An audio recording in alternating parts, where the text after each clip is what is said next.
Greetings, brothers. Welcome to the Blood Angels Commander channel.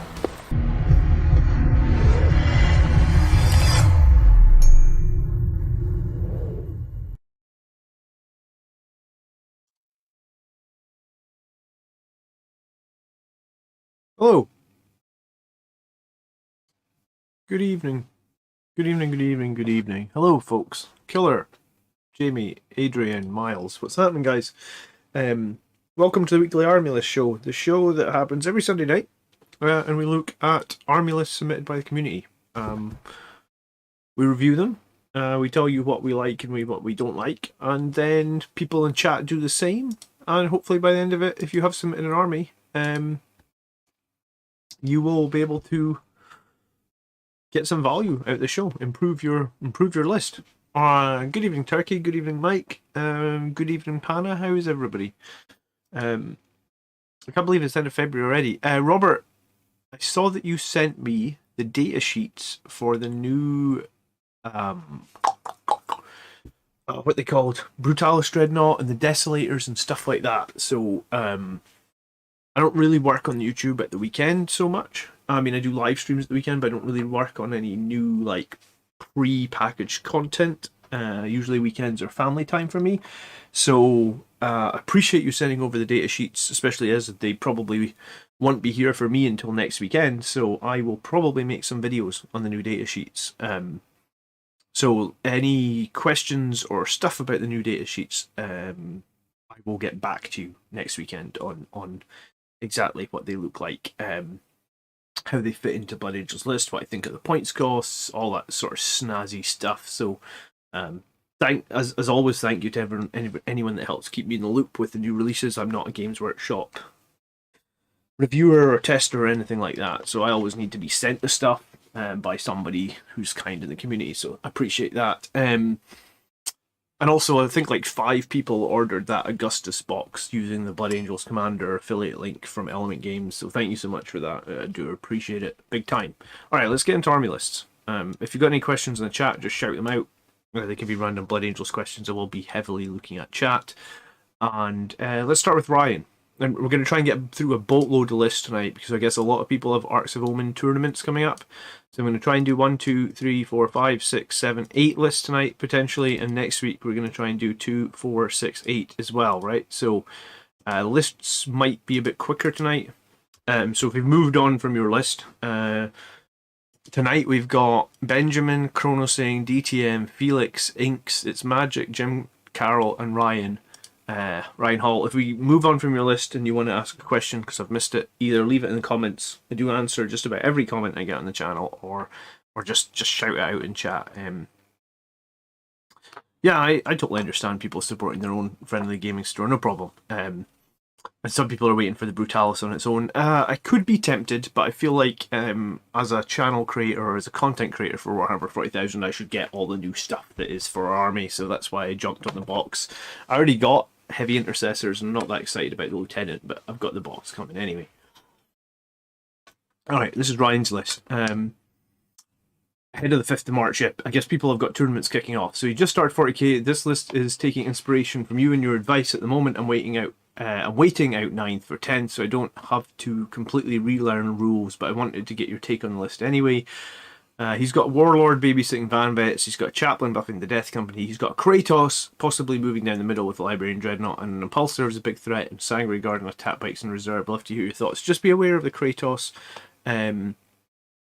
It's 18 wounds, so you can't obscure it. So it doesn't get protected by obscuring terrain or stuff like that, so just be very careful with the Kratos. Some armies, it'll do great. Some armies might be able to blow it up even if you think they can't see it. If they can see a single cannon or a what's on top, like a radar mast or anything over a bit of terrain, even if it's obscuring terrain, they can shoot it. And I generally feel like Space Marine vehicles without invulnerable saves die pretty fast when they get focused. Okay, so we've got a Captain on a bike with Angel's Artifice. He's a Chapter Master, and he's got a Warlord trait. What's this Warlord trait? Champion of Humanity. I'm not a fan of I'm not a huge fan of either of these. Champion of Humanity is going to let you add +1 to hit and +1 to wound, I believe, when you're in engagement range of an enemy character. And Angel's Artifice is going to give you +1 toughness to make you toughness 6. I don't honestly feel there's that much difference between toughness 5 and 6. That's why I tend to go for Armor Indomitus on a bike captain. And then Champion of Humanity, let me just reread it. When you're within engagement range of an enemy character, you get +1 attack. You also get to add 1 to your attack and wound roll. Unfortunately, that +1 to your wound roll isn't going to stack with. It's not going to stack with red first. So I probably prefer Gift of Foresight here. Gives you a bit more survivability. I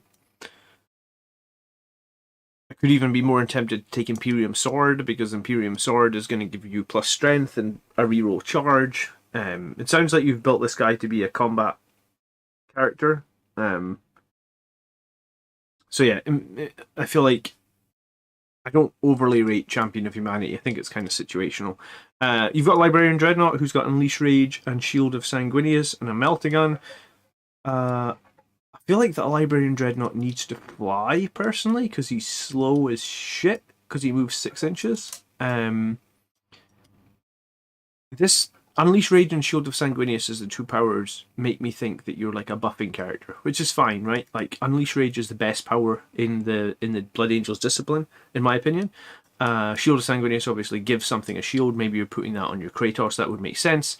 But I feel like you probably want to try and have him a Chief Librarian. You probably want to take the Warlord trait to make his cast more reliable, and you probably want to take Wings as his 3rd power if you make him Chief Librarian, because his mobility sucks. He just moved 6, I think, which is generally pretty bad. Primaris Chaplain on a bike with Exoration of Rage, Soul Warden, Canticle of Hate, and the Vox of Spiritum. Okay, so you're taking him for the 9-inch the 9-inch Soul Warden, which is pretty cool. Canticle of Hate is pretty useful as well.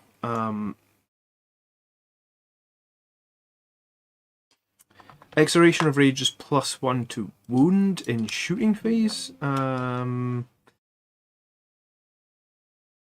Each time an attack makes a melee attack, add +1 to the wound roll. Oh right, this isn't a successor chapter, is it? No. So this Warlord trait is a waste, because it's not going to stack with Red Thirst, and Red Thirst is going to be up the majority of the time. So swap this out. It's going to do no value to you. I would probably take something like Mantra of Strength, or I guess when we look at the rest of your list, I think maybe Recantation of Focus or Catechism of Fire. You're probably going to want to buff some sort of Infernal Pistols rather than get a +1 to hit in melee, or +1 to wound in melee, which isn't going to stack with Red Thirst. John says, how much should Angron factor into list building nowadays? I know Gaz used to be a question that needed to be answered, but Angron coming back is equally obnoxious. I think you're right, John. I played Angron this week, obviously. I don't know if you caught the game, and he came back like 3 times. I think with Angron, the best thing you could probably do is put him into his lowest bracket, and then try and ignore him. He's going to kill just about anything, so the only thing with him being in the lowest bracket is he's slow, and then maybe kill him later in the game. I think they might change it. I think he's too cheap to revive on 6 blood points, but I guess we'll see. Maybe it's the end of edition and they don't really care, but I think my game against World Eaters basically told me that I should have killed everything else on the board and kind of just... In turn 1, when I threw my Death Company into Angron and they left him on like 1 wound, I should have just been happy with that. Just be like, fine, you've got 1 wound Angron. Because then he's a bit cautious about throwing him forward, and use Landspeeder Storm to make him -1 to hit. There you go. He's still going to get a boatload of attacks. I don't think the Storm's going to make all that much difference. I think he gets 8 attacks in lowest bracket, so if he swipes, it's 24 attacks. And he can get Exploding Sixes, and he can get... he can put Chapter Master rerolls on himself, Mike. So -1 to hit actually doesn't really help if he can just put that on himself.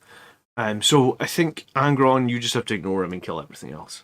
I usually find if you've got like a unit that hit on 3s with full rerolls, they generally hit all the time anyway. And if he's bursting 6s, he's probably going to end up with more hits than he started with.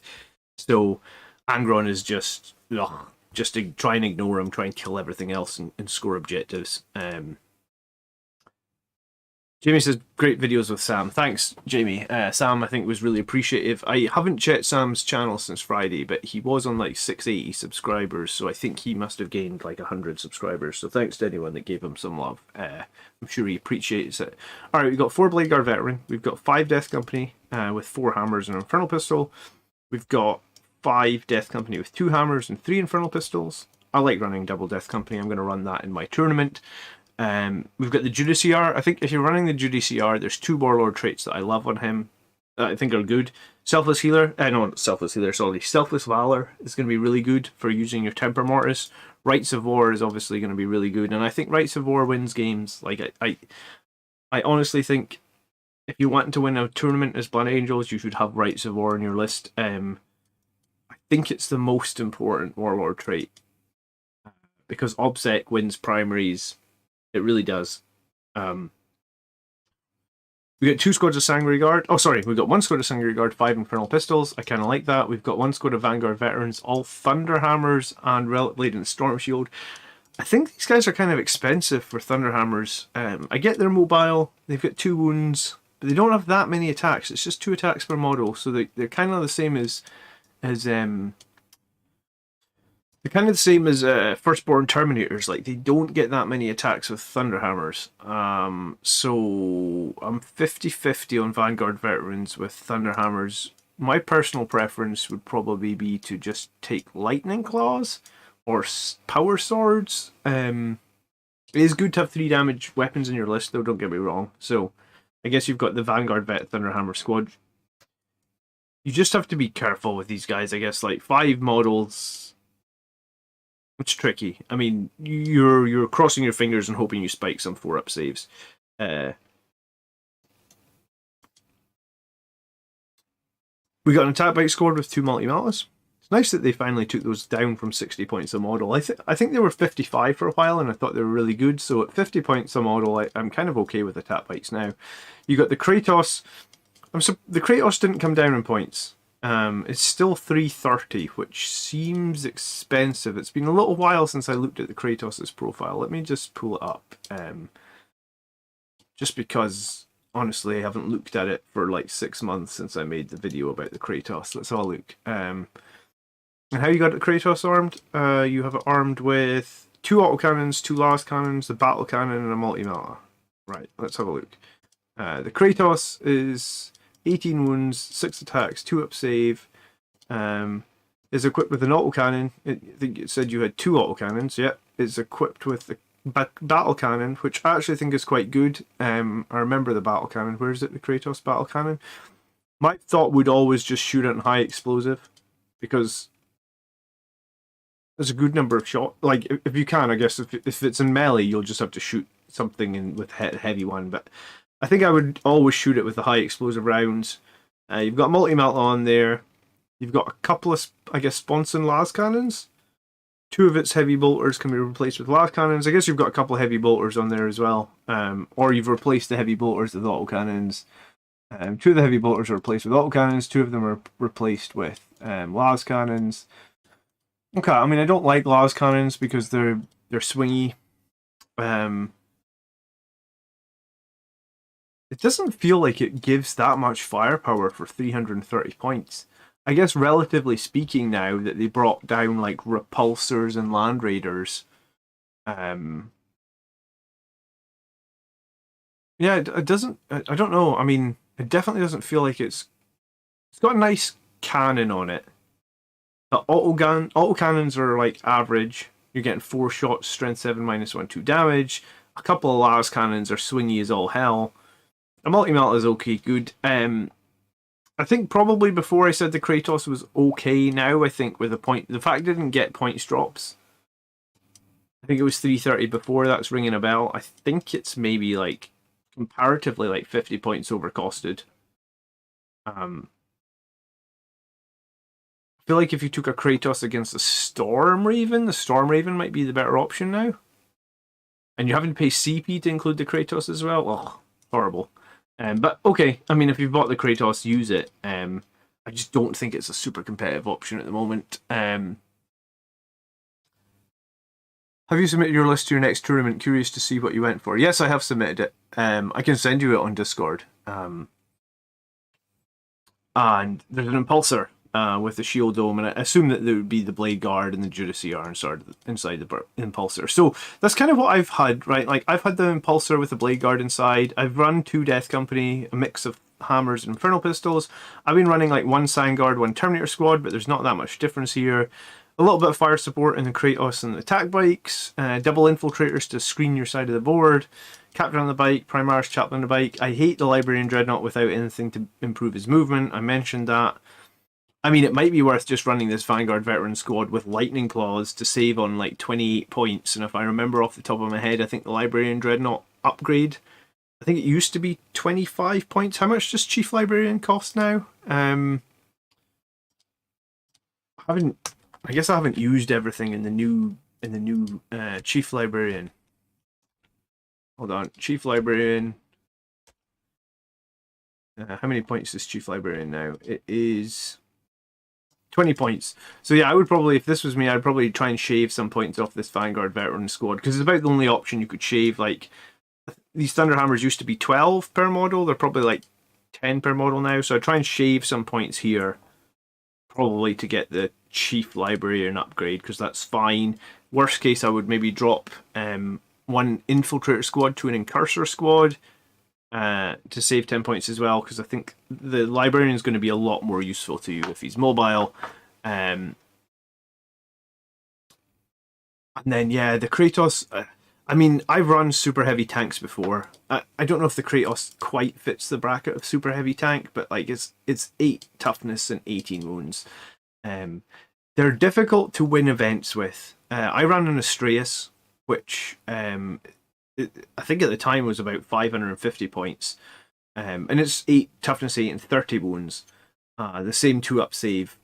I think at the time I ran it, maybe had Armor of Contempt as well, though, so it was maybe a little bit more survivable. But it sucks that a lot of Marine stuff got drops and the Forge World stuff didn't get drops, because this tank, compared to like how much points like Gladiators and Impulsors and Repulsors, they all dropped like 20%. So I reckon this tank could even be like 240, maybe 260, and I think it would be competitive. So yeah, it's not a bad list overall. If you have a more competitive option than the Kratos, cool. If you don't, it's not going to be the end of the world. I also sometimes think if you're gonna spend 330 points on a tank like that, you maybe want a Tech Marine to try and get it to survive an extra turn or two. Because if the Tech Marine gives it +1 to hit, it's a lot of guns to get +1 to hit on. Arguably, a Tech Marine is better with a more expensive tank, right? Because the more expensive the tank, i.e. the more guns the tank will have on it, so the more value you will get from a single Tech Marine. And when I ran my Astreus tank, I for sure ran a Tech Marine, same as when I ran the Falchion Super Heavy. So yes, it's decent though. Like, this list has some survivability. You could park the Kratos on an objective, 18 wounds. To say it's going to survive a little while. 4 jump units to get around. The thing that stands out for me is like Rites of War would be really, really good. Selfless Valor on this on the Judiciar would be really good. I did say that we have like 8 lists to get through because everybody's got tournaments going on, so I'm just going to move straight on to the next list. I guess we'll do a list every 15 minutes if we can. So Jim said next list is a super heavy Ox attachment, 485 points. So this is going to be a couple of Moraxes. Knight Morax. It's been a while since I've seen Moraxes on the table. I need to check these weapons. One is a Volkite and the other is the Lightning Lock. The Lightning Lock is pretty cool. I think it's like Strength 6 -2/1 damage, but every time you shoot, 6s burst, 2 additional hits, yeah? So basically what you have is heavy 6, right? Hitting on 3s. So if you roll the dice, you get a single 6.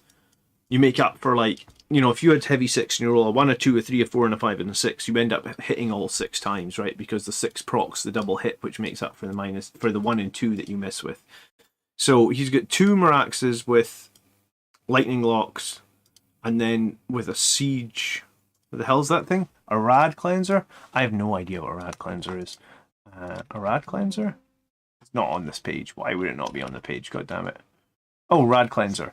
It's a flamer. Each time an attack is made with the weapon, it automatically hits. On a wound roll of 2+ is always successful unless the target is vehicle or titanic. Wow. Okay, so it gets a rad cleanser which eats infantry alive, but no AP. Oh, that's my daughter up. 1 second. I'll get your super chat in a second. Sorry.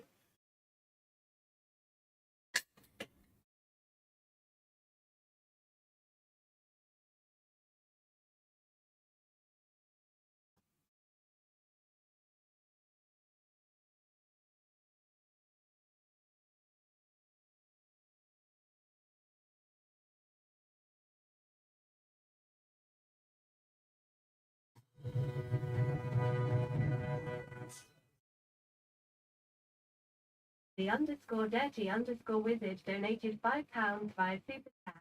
Hi Commander, cheers for the link to Element Games got the new Agactus box set for £96, 20% cheap, free delivery. I will use it for all my purchases.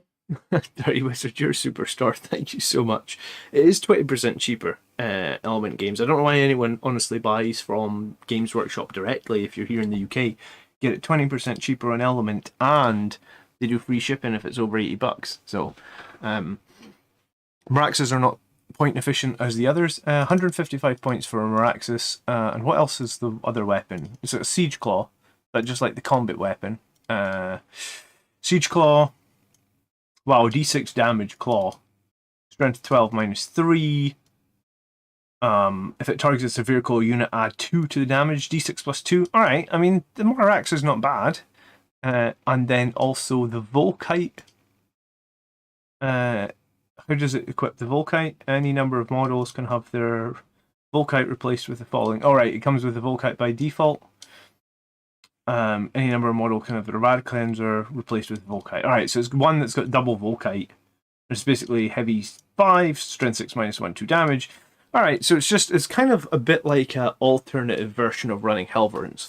I guess the problem with running Helverins is like you have to go all shooting. The problem with running Warglavies is you have to go all melee, sort of, I guess.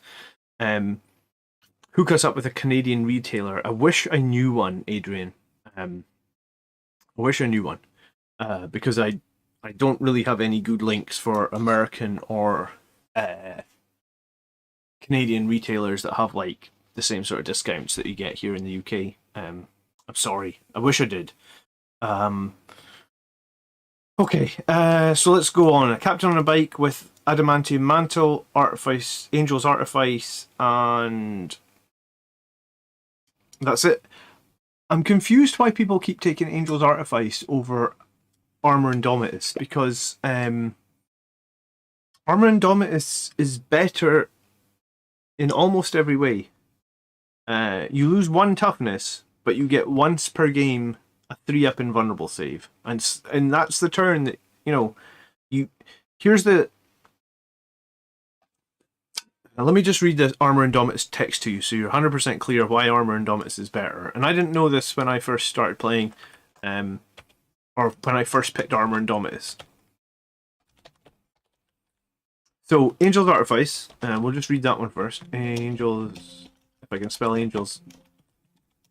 Has it not got the apostrophe S?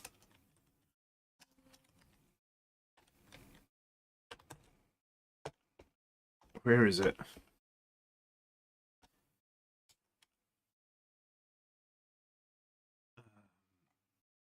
I'll find it.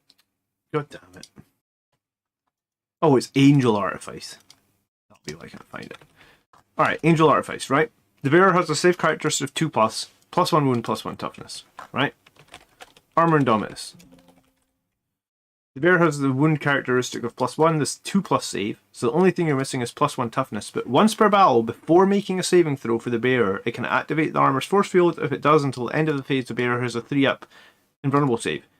Read when you activate that, before making a saving throw, right? All the other stuff that we have for like survivability, like transhuman or refusal to die, you have to activate it when your unit is shot at or when your unit takes damage. Armor Indomitus, you don't have to do that. You wait for them to do all their shooting, all their damage, and then when you come to make a save, that's when you choose to activate it. So like, you can go, alright, they shoot me with all these things, blah blah blah blah blah blah blah. Alright, well I only have to make 2 saves? Well, maybe I don't need to activate it right now. And that's why I think being able to do that is much more valuable than +1 toughness, because let's face it, like, if you're on a bike, your toughness 5, so Angel's Artifice makes you toughness 6. Is there that much difference, right? Like, is there a lot? Are you getting wounded by a lot of strength 6 weapons? Like, because if you're strength 7 or strength 8, it's still the same 3s to wound, right? So like, there's no value in Angel's Artifice against strength 7 plus weaponry. The only difference is like strength 6 and 5. And I feel like usually when they're killing your characters, they're not hitting you with like strength 6 and 5, right? They're hitting you with like Angron or something, you know? So your +1 toughness makes no difference. Rant over. Alright, Primaris Lieutenant with the Storm Shield, cool. He's a decent character. 2 times Infiltrator with Helix Gauntlets. They're kind of auto-includes at the moment. 5 Aggressors with the Frag Storms. I rang Aggressors for the first time in a while. I like them. They do a lot of bolter fire. They're decent in combat. They have a good number of attacks. You get the Company Champion with the Shield Eternal and Rights of War. Cool, we've got a Rights of War character in this list. Is he in a Rhino or something? No, he's a Land Raider with an invulnerable save. Cool. Okay, Jim. Jim is throwing the meta out the window and said, fuck it, I'm going to take a Land Raider with a Hunter-Killer Missile. Heavy armor means it's got a 5-up invuln. It's got multi-melt of Stormbolter. I think it also has twin sponson, double las cannons.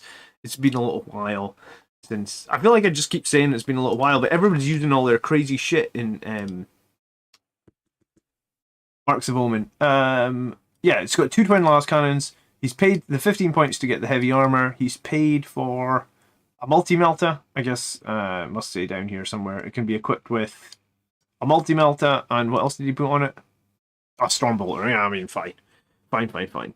I like the 16 wound, 5-up Land Raider. I mean, Land Raider can still get killed in 1 turn if you're playing against Iron Hands, but it's cool, right? I know that firsthand when my Black Templar Land Raider got killed in turn 1 by a stupid a single Volkite Dreadnought for Iron Hands. That's how much damage it did. Okay, we've got Death Company with 4 hammers. We've got Sanguinary Guard with all Infernals. We've got Terminators with Chain Fists, cool. And Cyclone Missile Launchers and Stormbolters, cool. We haven't seen like anybody running these yet. And then we got 2 Assault Marines with Meltas ×2, a Thunderhammer, a Grav Pistol, and a Combat Shield on that Sergeant. Why no Infernal Pistol? Maybe Assault Marines can't take an Infernal Pistol, that's sad. And then a couple of guys to pad out the squad. Interesting, so you've got the 3 Knights, the Land Raider, so that gives you a lot of durability. The 2 Assault Squads that can come in, the Death Company and the Sandguard, and the Terminators. The Aggressors. What's inside the Land Raider? Just the Champion, though? I feel like it would be cool to something else inside Land Raider. Maybe the Terminators are in the Land Raider. Did you see? Maraxis are in reserve and come in turn 1 from their traditional... using their tradition. And shoot infiltrators do things. Terminators are in a Land Raider to go to the center objective with the Champion running behind with Rights of War and a Shielded Eternal. Aggressors move towards objectives with the Lieutenant rerolling 1s to counter charges needed. Death Company bombs, Sanguinary Guard and Chapter Master bite for counter charge shenanigans. Assault Squad and Deep Strike for assault and character sniping. Retrieve data, just try and stay on objectives and score points. It's a cool list. I went to a tournament recently with 3 Knights and it was definitely fun. Whether or not it's competitive is out. The jury is out on that. But I assume I didn't run these Knights, but I assume they have the same standard Knight rules where they are counted as 5 obsec. And if so, then that's very cool. It gives you, like, you have a ton of obsec in this list. You should be able to get like a lot of primary points. You have a good amount of like toughness 7, 5-up invulnerable saves. You've also got the Land Raider with invulnerable saves. You got the Terminators with invuns. And then you've spiced in some aggressors and some jump units. I think it's coolest. The only thing to say about it is just be remembering that for secondary scoring, you can't score any of the secondaries that say, like, Relentless Assault to me seems a little bit riskier. I would go behind enemy lines because your Knights will count for behind enemy lines while they will not count for Relentless Assault. And bear in mind, Moraxes or the smaller knights also get you a command point every turn they do behind enemy lines. Sorry, loads of chat to catch up on. Primaris Chaplain on a bike is looking great with Fox's Spiritum. Yeah, I think in the future, once I'm done running Guilliman, I'm probably going to move to that Primaris Chaplain, potentially with Fox's Spiritum. We'll see. Assault squads can take Infernal Pistols as Blood Angels, says Magnus. Well, then I would take an Infernal Pistol in the Sergeant. Graph Pistol is not that exciting. I mean, it can do 2 damage, I guess. Infernal Pistol can do 8. So that's probably where I would go. Guys, there's 36 people on tonight's stream and we've got 11 likes. So at some point before you leave tonight, please consider hitting that like button. I do appreciate it. The Land Raider... Do you know what? If you just had the Land Raider on its own and you didn't have 3 knights, I might feel like that Land Raider is just a giant bullet magnet. But like with the 3 knights as well, I think it could possibly work. Aggressors moving across the board on foot, I'm not a huge fan of, but I get, you know, if you're gonna put 3 knights into your list, same as me at the moment, putting Guilliman into your list, if you're gonna do that, you're gonna have to make sacrifices somewhere else. I guess this is just it. You'd swap the Land Raider for a Terrax. The problem is a Terrax can't carry Terminators. I feel like I'm 90% sure a Terrax can't carry Terminators, but the Land Raider Proteus is a cool model. The one that I was going to say, yeah, I think it just carries infantry. This is the Adeptus. Where's the actual like Space Marine one? It cannot transport Terminators. Okay, so if you're trying to run your Terminators up the board, then a Land Raider, I guess you could do much worse than a Land Raider Proteus. There's not that many, unless you're going to spend like 1,000,000 points on Forge World models. There's not really a way to do that. The other cool thing about the Proteus is it does have the machine spirit, so if it does go down to 1 wound, you can pay the CP to operate still at full profile. I always think that's pretty cool on like a big expensive unit like that. Alright, let's go on to the next list. Nice list, Jim, thanks for submitting it. Okay, next list. It's Magic99. He's written me a story. Let's start with the list and we'll come back to the story. So it's Mephiston with Quickening Shield and Blood Boil. You missed the best power in the book, which is Unleash Rage. Unleash Rage is like a 20% damage buff for any of our close combat units. Please consider using it. Like, it's brilliant. It's such a good power. Quickening is going to give Mephiston himself like 1 or 2 extra attacks. Unleash Rage is going to give you 10 extra hits with Thunderhammers or Storm Shields or something. Not Storm Shields. Thunderhammers or like Incarmite Swords or something. You've got Dante in here who's the Warlord. I don't run him anymore. I think at 165 points he's too expensive. When I was speaking to Sam this week, he kind of said the same thing. Dante should have gone down to 140, maybe even 145. We get the Sanguinary Priest, who is the Selfless Healer, and he's the Chief Apothecary, and he's in at 150 points. He's expensive, but I guess he's good.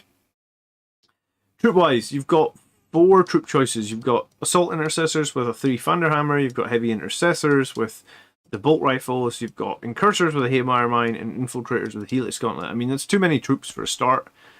I think I would never go past 3 troops. And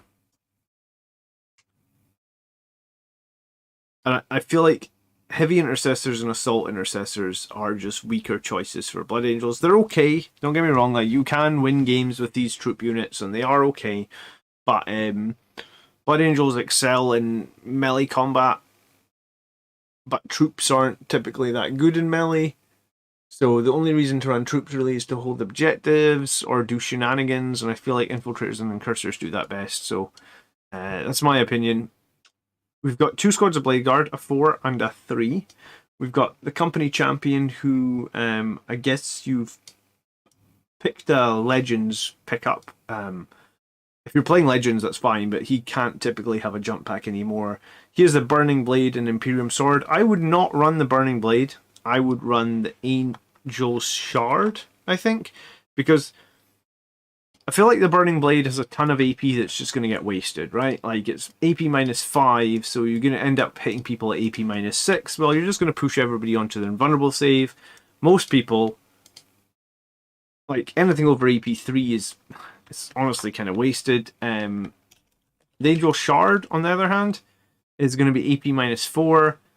It's going to be 1 less strength, but I mean, strength 6 versus strength 7, there's not a huge difference there. Maybe if it was strength 8, that might be the difference.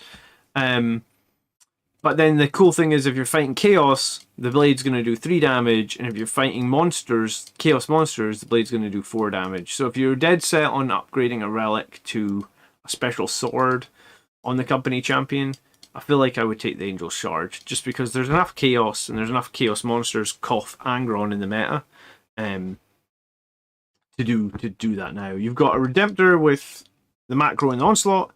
You've got Terminators with Thunderhammers and Lightning Claws, and another squad with the Chain Fists.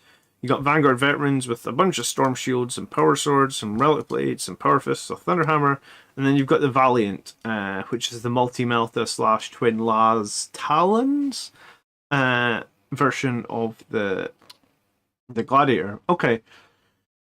Oh, excuse me. Oh, I need to wake up. I actually slept pretty good last night. My daughter, I sleep with my daughter, and she went off and slept in her mum's bed. So I actually woke up nice and refreshed this morning. Got a lie and still yawning. Blade of Triumph on the champion. Oh yeah, you could take the Blade of Triumph, because then that's a flat 3 damage Dirty Wizard. Yeah, that would be better. And it would still be the same strength, and it would still be minus 3. So I feel like anything over minus 3 is kind of wasted AP, right? Especially when you go to the Salt Doctor and it becomes minus 4. I'm just take my shirt off. Oh, God, my daughter's up again. She's a little bit unwell at the moment. I might just need a few minutes. I'll be back.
Alright, sorry, just 1 minute. I'll be right back.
Yo, I'm so sorry. Hello. Um, the Champion's Warlord trait is a 6-inch reroll charges. It's pretty good. That's probably better than Imperium Sword for him. Depends on who he's with, right? Let's read this. Thanks for hanging around. Sorry about that.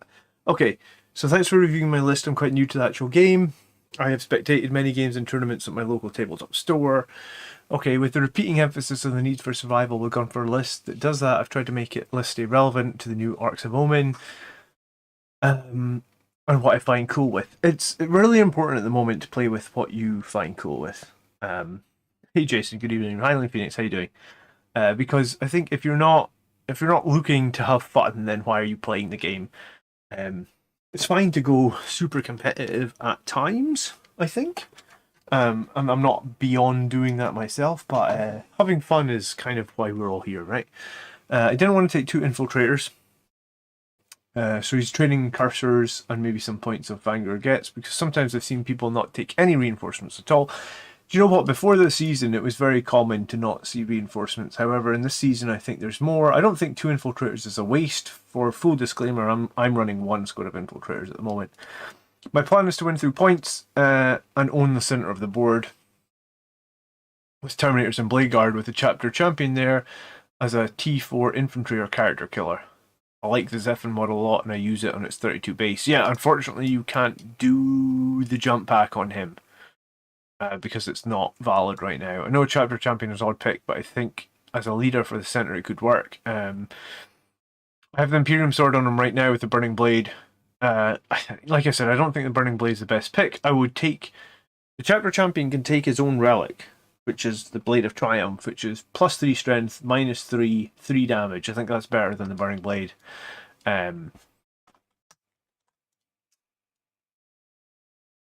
Otherwise, my opponent will use to CP on a character to save them. I mean, if they... the Chapter Champion has 4 or 5 attacks, +1 on the charge, maybe +1 with Imperium Sword. If he's only doing 2 damage, I don't know if he's killing that many toughness 4 characters. Maybe. I mean, you're... The important thing to note, I think, about 9th edition, or the game it is right now, is characters should be there to buff units. You can't rely too heavily on the characters. Characters are more like... I mean, I guess you can spec them for like character killing, or in this case you're trying to kill tier 4 characters, but if you run into something that's got a 4-up invulnerable save, and you're only doing 2 damage, and maybe they've got Feel No Pain like it's Iron Hands or something, it's going to be difficult. It's going to be a little bit difficult to kill them with just like a Chapter Champion with 4 or maybe 6 attacks on the charge. Redemptor and Gladiator and Variant are my anti-tank weaponry, which usually turns out pretty well. As for Dante and the Vanguard Vets, I use them to either jump up the board and harass the backfield stuff while taking fire off my Invuln killing blob, or use Dante and his rerolls to hit the center. I mean,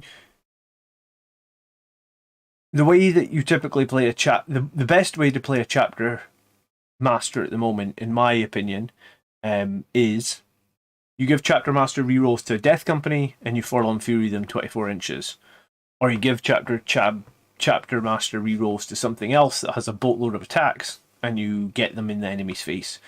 Chapter master with 5 Vanguard veterans is, I suppose it's not bad, but I feel like this list would benefit a lot from at least 1 squad of Sangre Guard and at least 1 squad of Death Company. They are the typical Blood Angels units that everybody runs. Why does everyone run them? Because they're best. They're the best in terms of like how many points you pay for what they actually give you. I think even with the changes to Sangre Guard in terms of like they got no points drops, I still think they are the best. Maybe you can't run 20 Sangre Guard like you used to, but I definitely think you want to run at least 5. And then he said, finally, I'm pretty new going off local guy stuff and the rough maths, a bit of meta with the Storm Shields. Let me know what you think. And yes, I'm sad I didn't put any Death Company with hammers or Sangard in there, maybe for the Gladiator, I don't know. I think probably for one of the squads of Blade Guard and one of the squads of Terminators, you probably want that Death Company and that Sangard, and definitely one of the squads of troops. You don't want 4 squads of troops. The most you want troops wise is 3 squads of troops, and if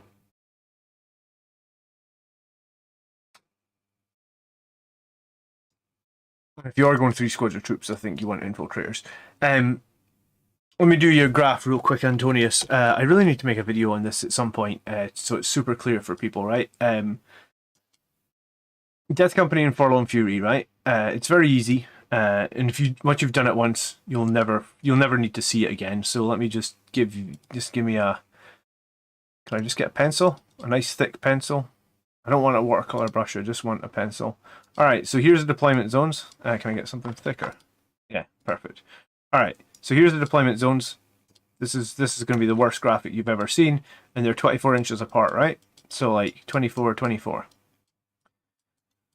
So what you want to do is you want to put your chapter map, like let's say, and then there's a piece of terrain here, right? This is a piece of terrain.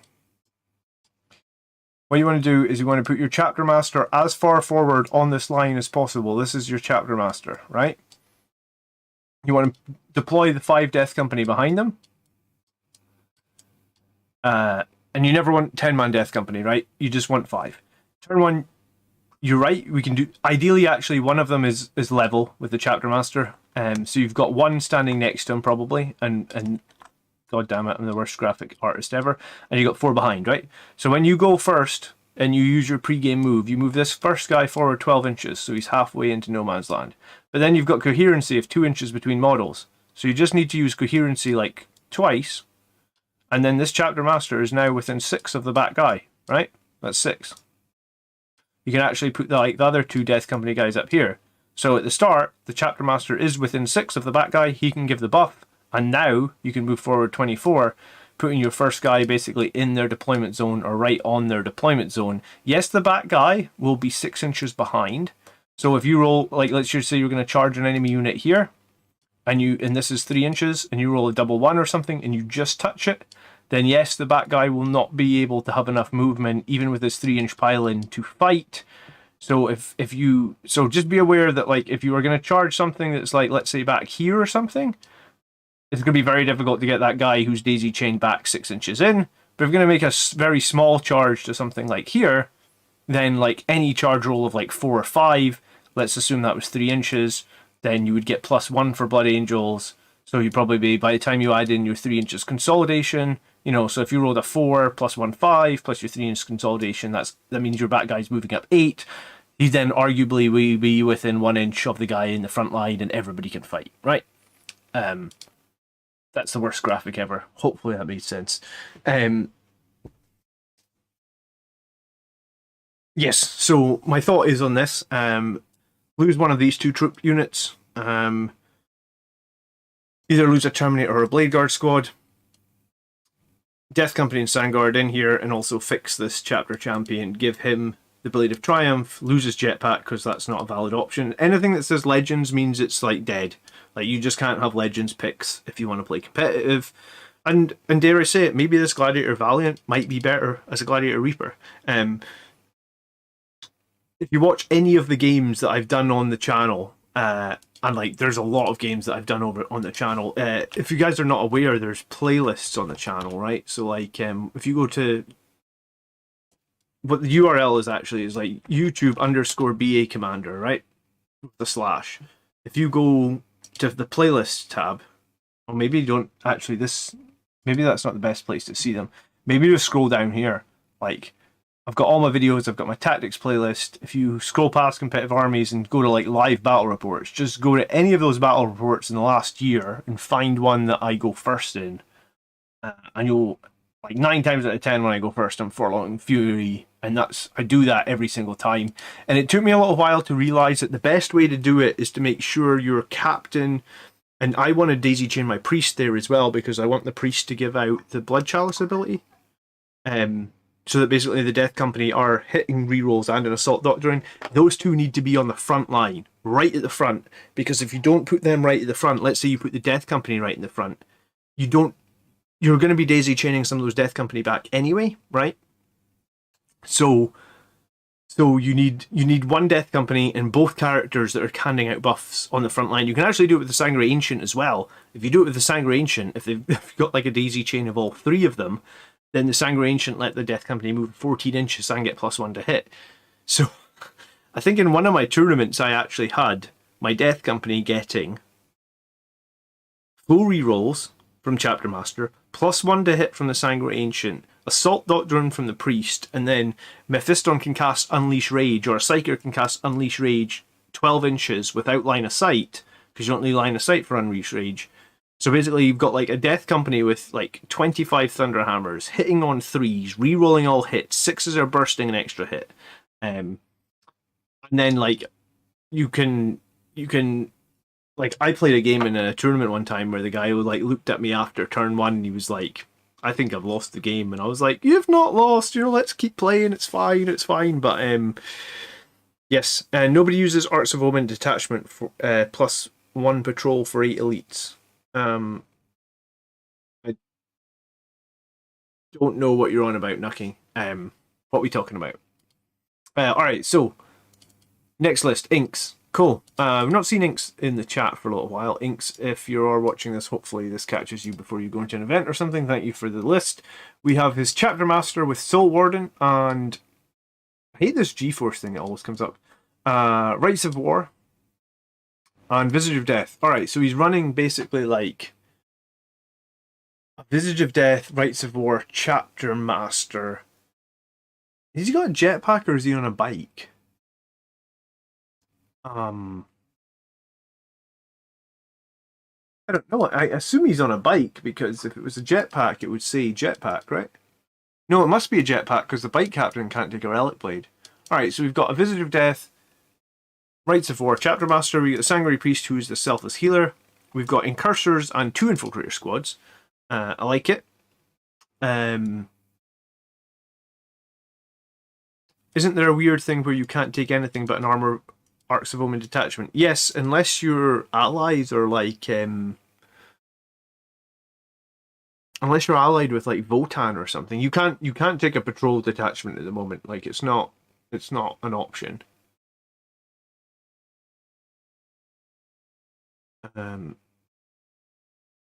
It says jump pack. Oh shit, I'm blind. Thanks. It's been a long weekend. Allied detachments are defined in the Arcs of Omen book. Yeah, you can't. The guys are right. As far as I'm aware, Nucking, you can't do that. Alright, we've got 3 troops. Infiltrators of the Mine, double Incursors. Double Infiltrators, and then Cursors of the Mine. 3 Aggressors, cool. Death Company with 2 Infernal Pistols and 3 Hammers. I prefer going harder, like go all hammers or go Infernal Pistols in Death Company. I feel like that's a better option, but it's not bad. You've got 7 Sangre Guard, bunch of Infernal Pistols, 4, and then you've got 5 Sangre Guard with bolters. Fine. I mean, the bolters are okay, they're average. I think Infernal Pistols are better on Sangre Guard at the moment.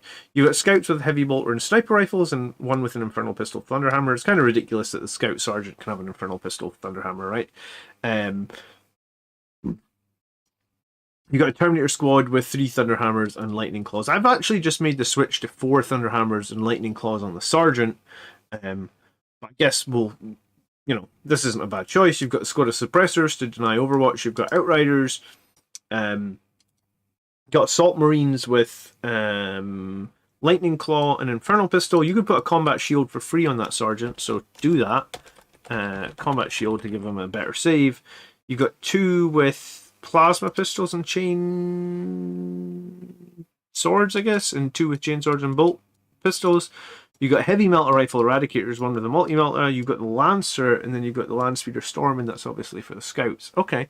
I still don't have my Arcs of Omen book either. Yeah, it's a joke. You can include one of the following allied detachment: 1 agent of the Imperium Assault Detachment or a Patrol Detachment. I'm pretty sure that Patrol Detachment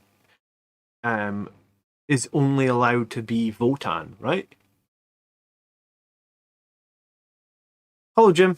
YouTube failed to tell you that we're live. I'm so sorry. I just finished talking about your list, Jim. Go rewind it like 15-20 minutes and then watch and catch up and ask any questions if you have any.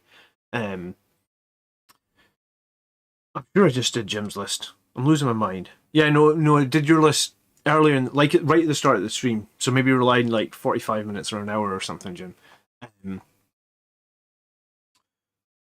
Alright, Death Company, Sangre Guard ×2, Terminators. Cool. So we got some durability. We've got Outriders, again, some durability. We've got those Heavy Metal Rifle Eradicators, which I think is okay. I sort of see them the same as like what am I running at the moment? Stern Guard. I think that's okay. The Lancer I think is okay as well. It gives us some long range D3+3. We've got a way to turn off Overwatch. We've got, well, 2 ways to turn off Overwatch, which I think is kind of needed.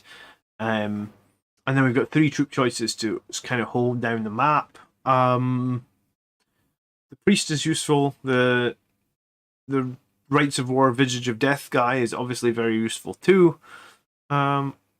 I'm trying to think if there's anything that I would flip out. I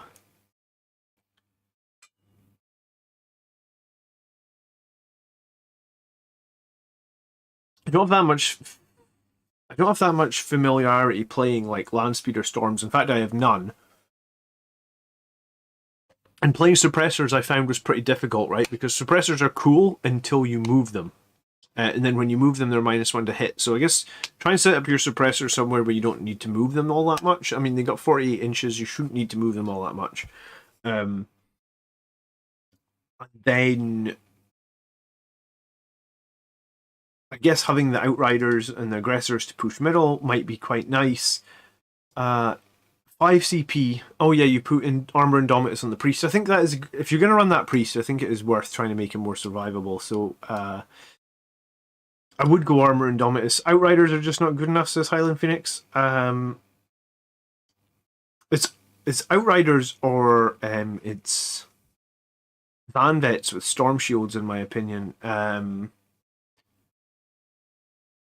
But if you're going to try and fit in like suppressors and aggressors, then you're gonna run out of elite slots real quick, aren't you? Or sorry, scouts and aggressors. 1, 2, 3, 4, 5. Yes, so he's got no more elite slots. So, is there something that I would take that's better than Outriders? Maybe right now with the free strategic reserves, I guess you could take like Vanguard veterans with Storm Shields and Lightning Claws that are on foot and just bring them in and try and make a 9-inch charge. Outriders only good for conversions. Outriders are I guess they're okay into some armies, but I feel like they need backup, right? Like you could move them onto an objective and hold the objective maybe.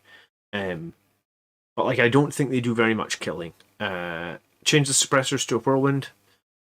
You could change the suppressors to a whirlwind, lose the Outriders, but I think there's a distinct. Some people prefer Landspeeder Storms with scouts over a whirlwind, so I think he's made the choice of doing that.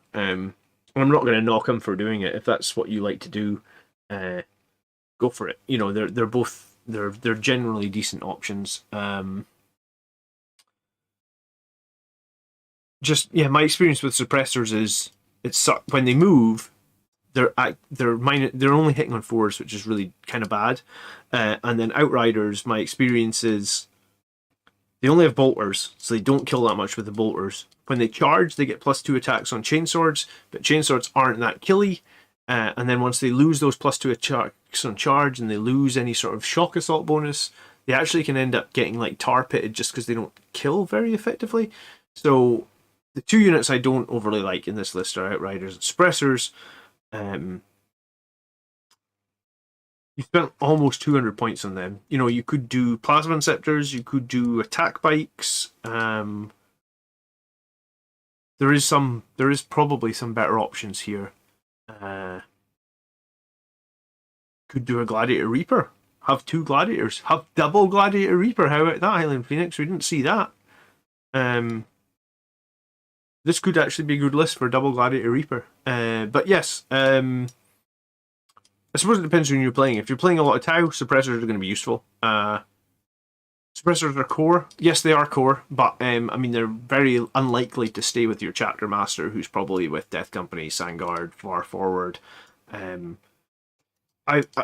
you know, if you had something sitting in the backfield, like a dreadnought that was going to use Wisdom of the Ancient or something, Invader ATVs. Do you know what? I still don't own any Invader ATVs. Maybe I need to commission some Invader ATVs.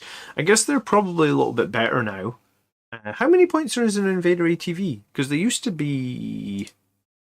Did they go down? Or maybe land speeders is what this list would actually be get the best value out of. I mean, there is.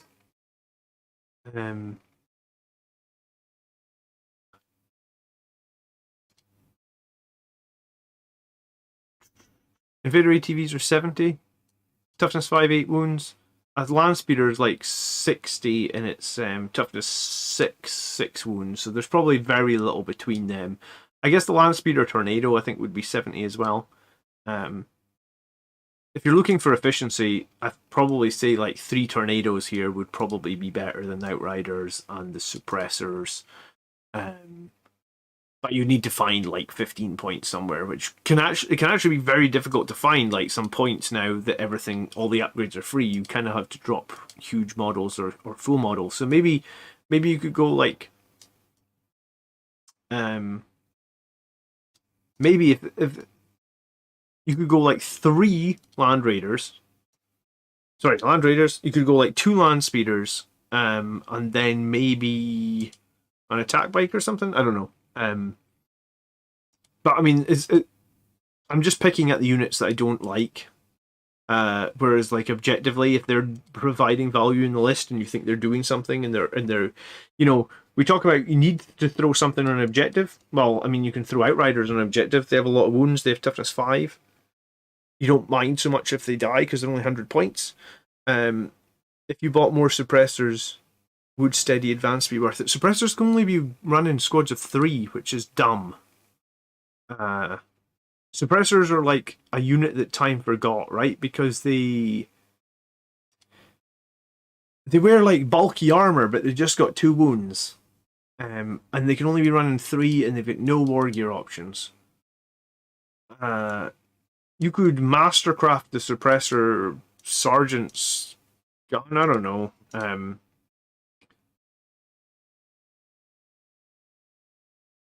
Suppressors should really have the option to go in 3s to 6s, same as like a Ball Predator instead of the Lancer saves 15 points. I guess the Ball Predator is going to kill chaff. A Lancer is going to maybe pop a vehicle or something. If you feel like vehicles are your nemesis, then I think a Lancer would be decent, right? It's worth noting, you should probably note down that you get all the upgrades on the Lancer for free here as well. You get like smokescreen, you get like a heavy stubber, and you get some rocket pods. Alright, Felix, I saw you in the chat earlier. Let's get into your list. I'm going to barrel through the list tonight, guys, because we've got so many people going to tournaments. I just want to try and get through as many lists as we can. Alright, so Felix is running a Librarian and Terminator armor with Veil of Time and Psychic Fortress. Again, if you're running this, you should probably upgrade him to the Chief Librarian and give him Null Zone as his other power, and give him Psychic Mastery, because without Psychic Mastery, I'll tell you right now, casting on 6s is not reliable. Even with a reroll. Casting on 5s with a reroll is like infinitely more reliable. I've done a video on that, like go into the BAC channel and just search like Librarian, or search like Blood Angels Librarian, and I bet you, well, do you know what, I'll be able to tell you how good my Blood Angels Librarian. Probably this video, like the one that I made on the Utility Librarian 2 years ago, probably has data in it. If it's not, just search Blood Angels Commander Librarian, and I'm sure I've made a few videos on Librarians. Watch them, and you'll find out why casting on a 5 is much preferable to casting on a 6. Primar's Chaplain with Canticle of Hate and Mantra of Strength. He's got Quake Bolts, cool, okay. And then you got Sanguinary Priest with the Teeth of Terra. I think there's 2 ways you run this guy. With Teeth of Terra, if you are a super good high-level player. If you are not good, you should be running him with Armor and Dominus. And I don't necessarily want to say, like, hey, you're a bad player, Felix. What I'm saying is, I feel like I'm not... Like, I play a lot of Blood Angels. They're the only army I play. And I know all the ins and outs of all the movement, and I always use tricks like consolidates, pile-ins, whatever, you know, obscuring terrain, blah blah blah blah blah, and I'm still not a good enough player, I feel like, to take Teeth of Terra on that priest. I would, if it's me and I'm paying points on that priest, I'm paying Armor Indomitus to try and keep him alive, because you need to be so on point with his movement, because he's like toughness 4 wounds. He dies the second anybody gets on top of him. Armor Indomitus gives him a slim chance of surviving. But yeah, Teeth of Terra turns him into a bit of a beast in combat, but you need to be so good at your movement. Like, I would feel that, like, even for me, I feel like that's a risky play. So, you know, if you watch my battle reports and you think you're better than me, then go for it. But if you're not better than me, I would highly say Armor Indomitus might be the pick to take for this priest. Because the amount of times that, like, hey, your unit makes a charge, your priest didn't, your priest left on his own, what's the enemy going to do? They're going to kill the priest, right? Because he's toughness 4 wounds. Armor Indomitus is the only chance he has of living out a turn. You have Infiltrators with the Helix and the Haywire Mine on the Incursors. I like both of these. You've got 5 Blade Guard. I've been running this recently myself. It's good.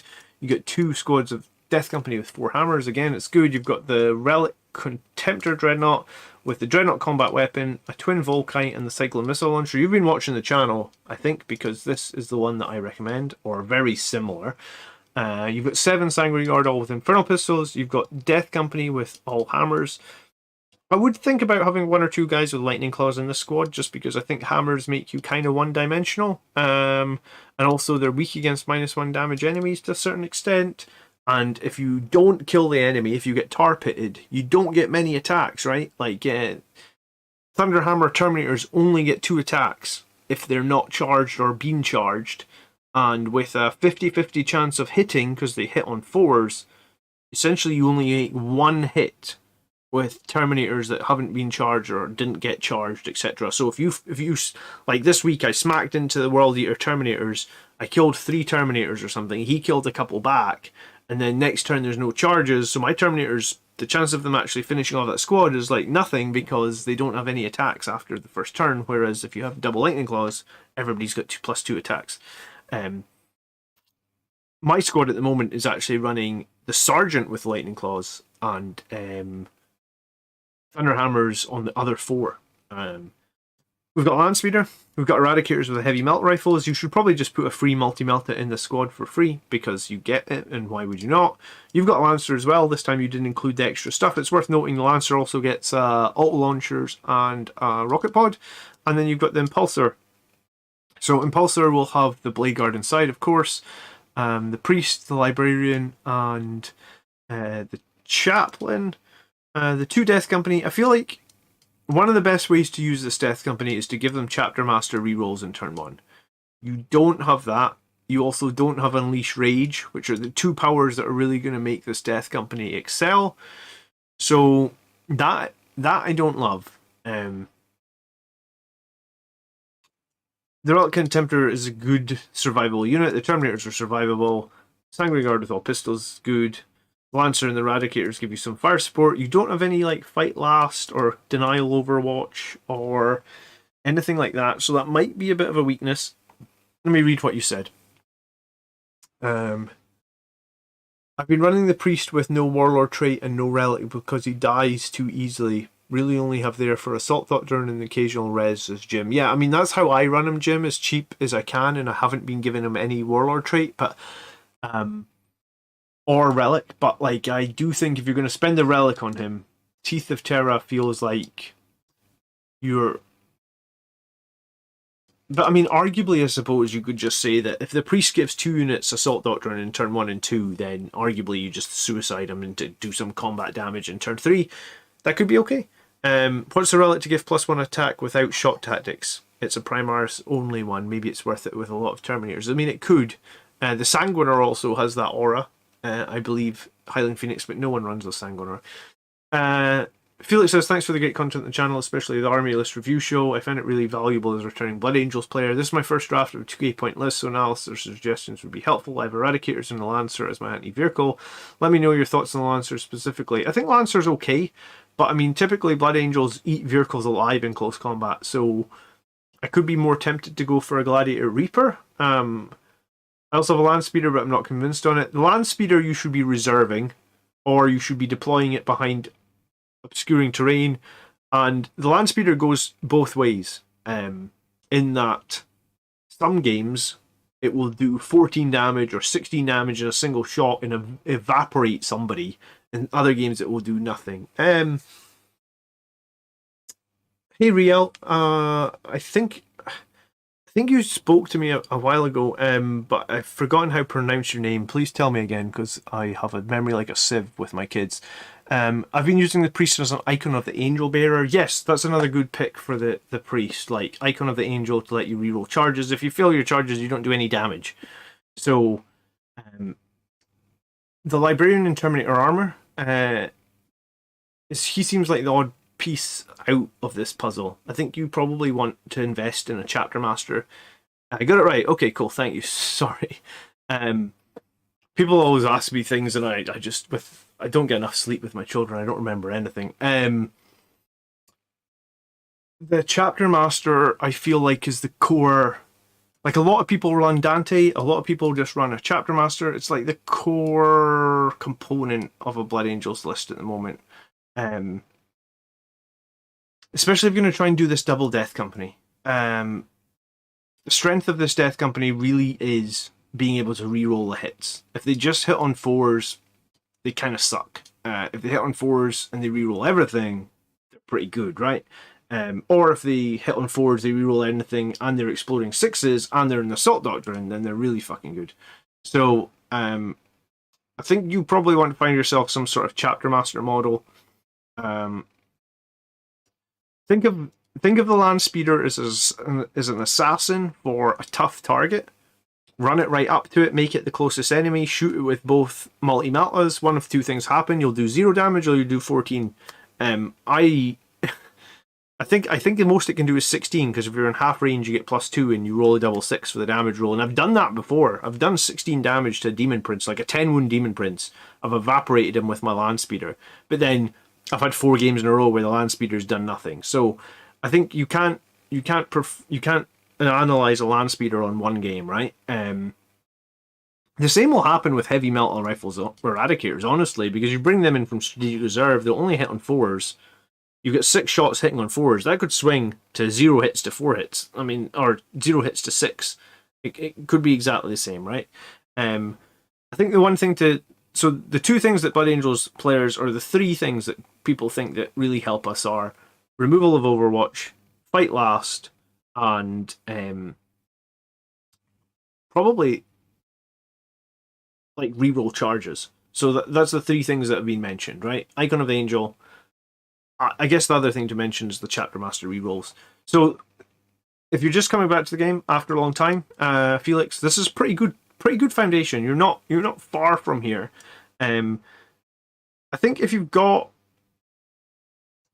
I feel like if you've got a Volcon Contemptor and an Eradicator squad and a Lancer, you have a good amount, and a multi-melta here, you've got a good amount of anti-tank firepower.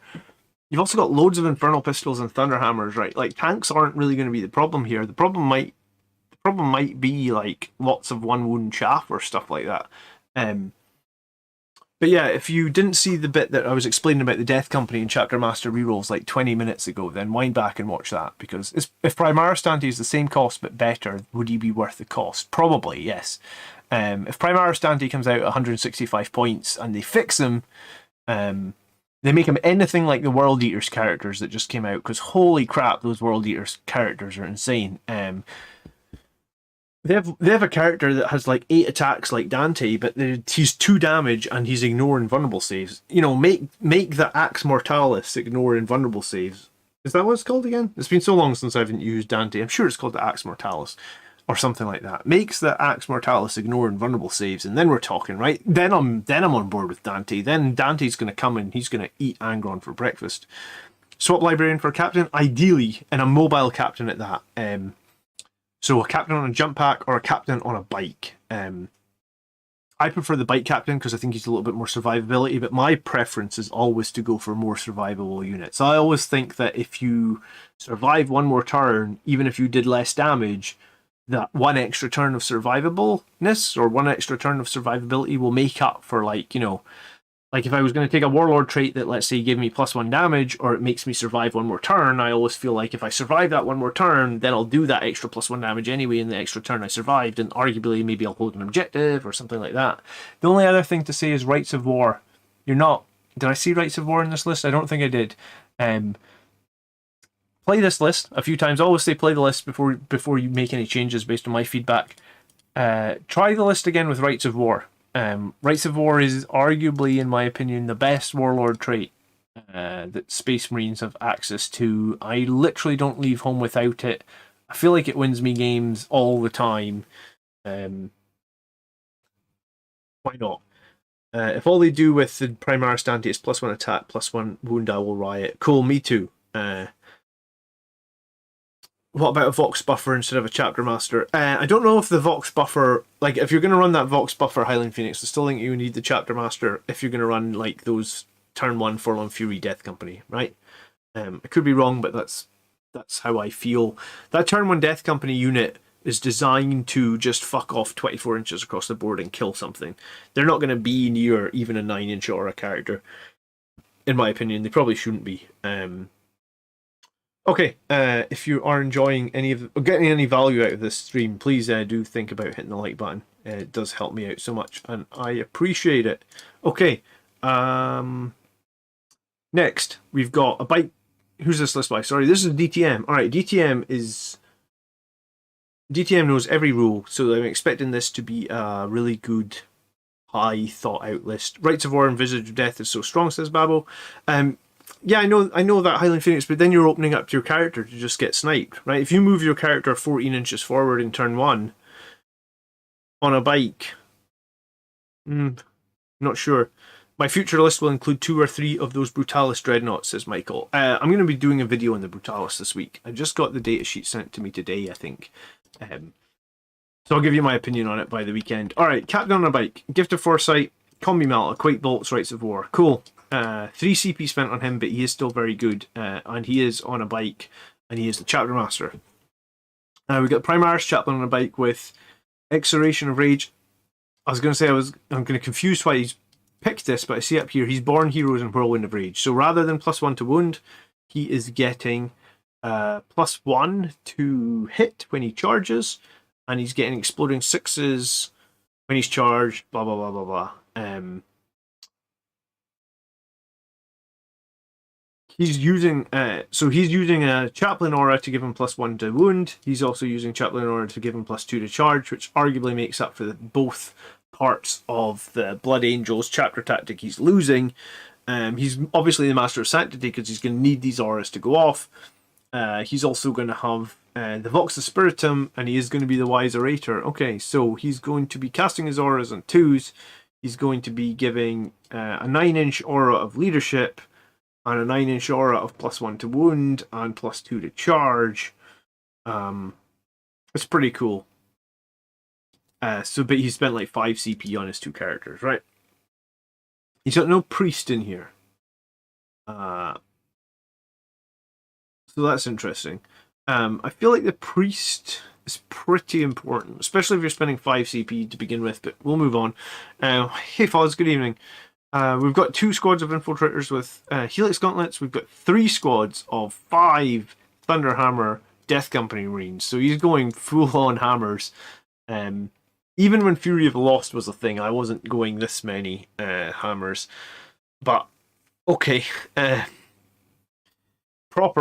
It's proper hammer time in this list. And then 5 times 2 Sanguine Guard, Infernal Pistols, and Power Fists. Wow, okay, we haven't really seen...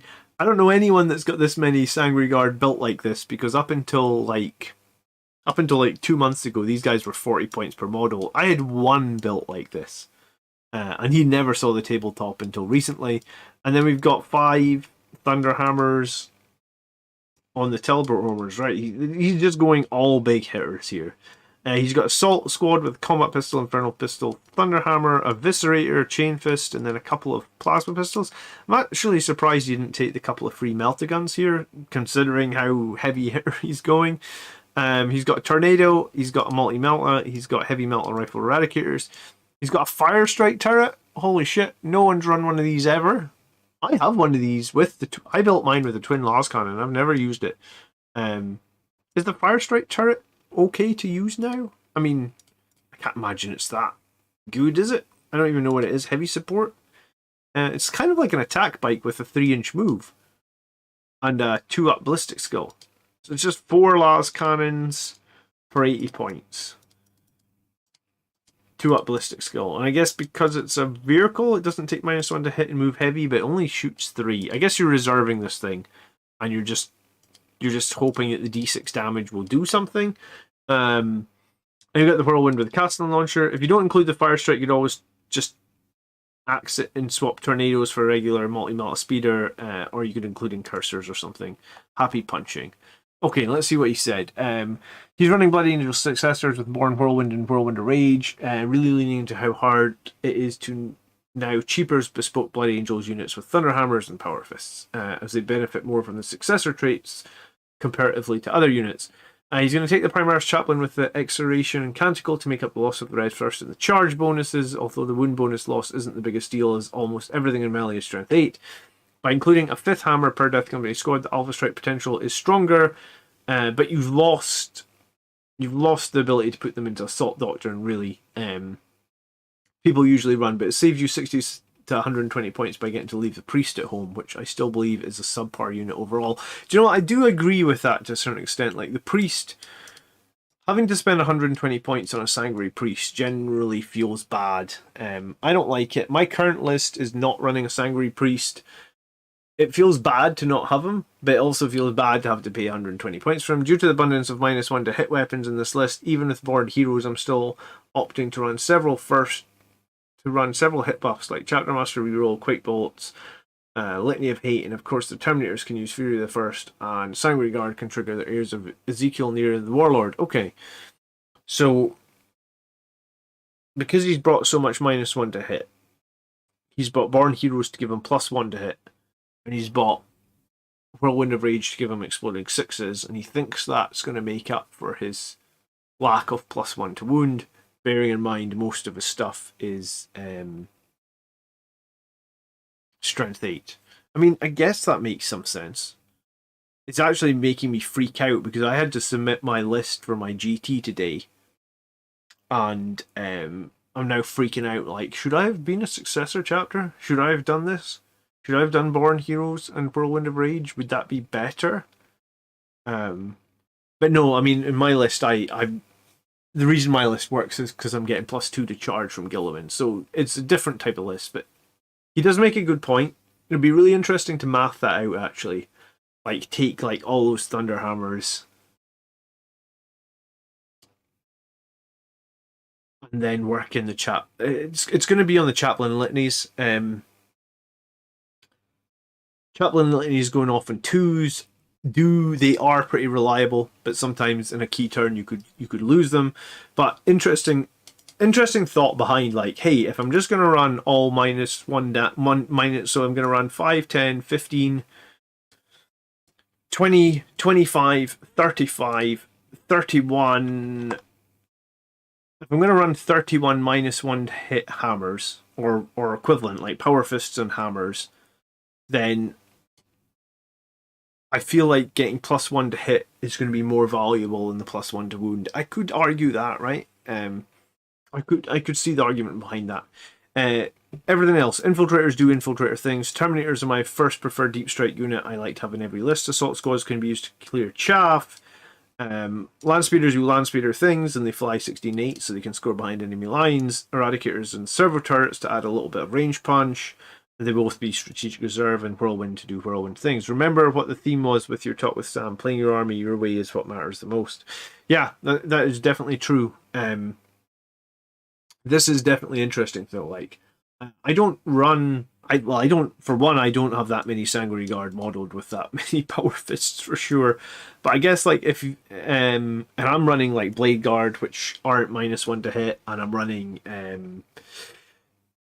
Sanguinary Guard with non -1 to hit weapons as well. So, like, I could understand that. Like, if you're gonna run your entire army with -1 to hit, then maybe you would be really good to just run Born Heroes and have Exploding Sixes.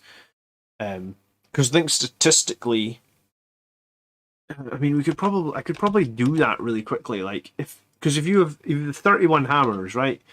Ignore the fact that um, ignore the fact that each of these models has multi attacks, right? So like 31 times 0.5, because -1 to hit is like 15 hits, right?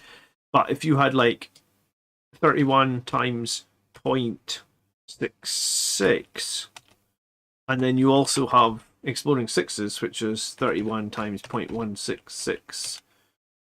So add those together plus 5.146. Statistically, that +1 to hit in exploding sixes, like, divide that by 15.5, it's about 65% more, which is a lot, right? Over 31. In every one of those units, like Sangre Guard can have 5 attacks, Death Company can have 5 attacks, Terminators can have 4 or 5 attacks. So like, if you multiply those up by just like an average of 3, is 65% more hits going to basically outweigh the fact that you lose +1 to wound? Probably. And then he's taking a Chaplain Litany with a 9-inch aura that is +1 to wound anyway. So assuming your Chaplain placement is on point, and it's pretty easy to place that Chaplain in that he can auto advance 20, and there's actually an advantage to advancing him 20, because when you advance him 20, you can then make him -1 to hit. You can also make him transhuman. So DTM knows all the rules, and he does a lot of maths. Usually when I do maths, he's doing maths as well, and he's coming up with better ideas than I am sometimes. So I guess if you are looking for something fun and you actually have this loadout, then I think this is a cool list. I don't think I can be objective and say what you should change on it. I actually think it doesn't have too many weaknesses. I guess its biggest weakness is it might struggle to hold some objectives, because if the new edition tells me anything, Death Company die so fast now. Like, the second the enemy sees the Death Company, they're dead, and Sangre Guard die pretty fucking fast in the current meta. Like, people have really leaned into high AP in the current meta. I have no idea how I'm going to do at my event this weekend. Or, yeah, it's going to be next weekend, I guess. All right, next list, because we've got 8 that I'm trying to get through tonight. Get a Reaper in there, DTM. Yeah, I'm surprised DTM's not here tonight. But it does sound pretty good, doesn't it, Jim? It won't be able to tank anything. He will die fast. Yeah, I mean, that's true. I'm going to try 5 Infernals and 5 Power Fist Death Company in my next game as a Jack of all trades Death Company. That could be good. How much is... Do you have to pay 5 points per Power Fist? I'm running the 5 Infernal Pistols, 5 Power Swords gem, and it's pretty good. And it's cheap. Like, it's 115 points. I generally think that Death Company at 115 points is pretty great. So we've got Chapter Master who has Soul Warden, a Jump Pack, a Relic Blade. We also have a Librarian Dreadnought with Unleash Rage and Shield of Sanguinius and the Meltagun, and then we have a Priest with Rites of War. Okay, interesting choice. I don't like Rites of War on the Priest, because I've already said before, I don't think this Priest is survivable at all. So unless there's an objective, you can hide him behind the wall and daisy chain 6 inches in to do like Rites of War shenanigans. I think that's hard to do. And I also said before, I don't like the Librarian Dreadnought without wings, because he's so fucking slow, and I also don't like him without Psychic Mastery, because otherwise your Psychic tests are not reliable. And trust me, I've gone to events where I've had Psychic Mastery and I've still failed to do casts. So, generally feels bad failing casts when you really need them. My opinion. 2 times Helix Gauntlets. The other thing to say about Psychic Mastery, I guess, right, is like the +1 to cast doesn't just make your cast more reliable, it makes it harder to be denied most of the time. Like, most of the time when an enemy want to deny the Witch, they have to roll over yours. So getting +1 to your cast is not just making them more reliable, it's making them harder to deny too. You got Centurions with the Hurricane Bolters and the Assault Launchers and Flamers, cool. Got Chapter Champion with Martial Exemplar and Hero of the Chapter. Martial Exemplar is his Warlord trait that lets core units around him reroll charges. I think you would be better here. I'm just looking at what your other picks are. I think you would be better here. I'm checking you don't have too many relics spent. No, I don't think you do. I think you would be better here taking Icon of the Angel, because Icon of the Angel lets not just core, it lets everybody reroll. So by switching that out to just Icon of the Angel, you'll be able to reroll charges on your Centurions as well. Dirty Wizard says we need Primaris Sangre Guard. Yeah, we do. I decided to switch the Chapter Master to Rites and Visage and Soul Warden on the Ancient. Yeah, I wouldn't put Soul Warden on your Priest because I think it's wasted. But yes, good. Rites of War on the Chapter Champion or Chapter Master is better than the Priest. I think you want Rites of War on a character that has an invulnerable save. 100%. You have switched this to Icon of the Angel. Cool. We've got the Death Company with the hammers. That's nice. We've got relics with lightning claws and chain fists. I love this dude. I have wanted to run this relic. If I buy that 10-man Terminator squad, like the relic Terminators, the Horus Heresy ones, I'm going to do this. I'm going to make 5 with lightning claws and stormbolters, and make 5 with chain fists and lightning claws. Just because I think that gives you like the ultimate squad, where because you get to choose, right? When you go into combat, you'll be like, right, I'll make all my attacks on lightning claws because it's 1 damage enemies and I'll reroll everything. Or I'm fighting like orc buggies. I'm going to use my chain fist for as many attacks as I can and I'll get that bonus lightning claw attack. I think that's cool. I love this idea. I don't know how competitive it is, but I think it's a cool idea, so I'm glad someone's doing it. We then have the Sanguinary Ancient with the +2 to move. The one thing to say about the Ancient and the +2 to move is, I think if you want to run this Ancient, and this is just my opinion, you need to have a lot of jump units. Like, I'm talking like 20 plus. Like, I don't know if you're getting all that value out of him based on the fact that he costs like he's like 4 Sanguinary Guard.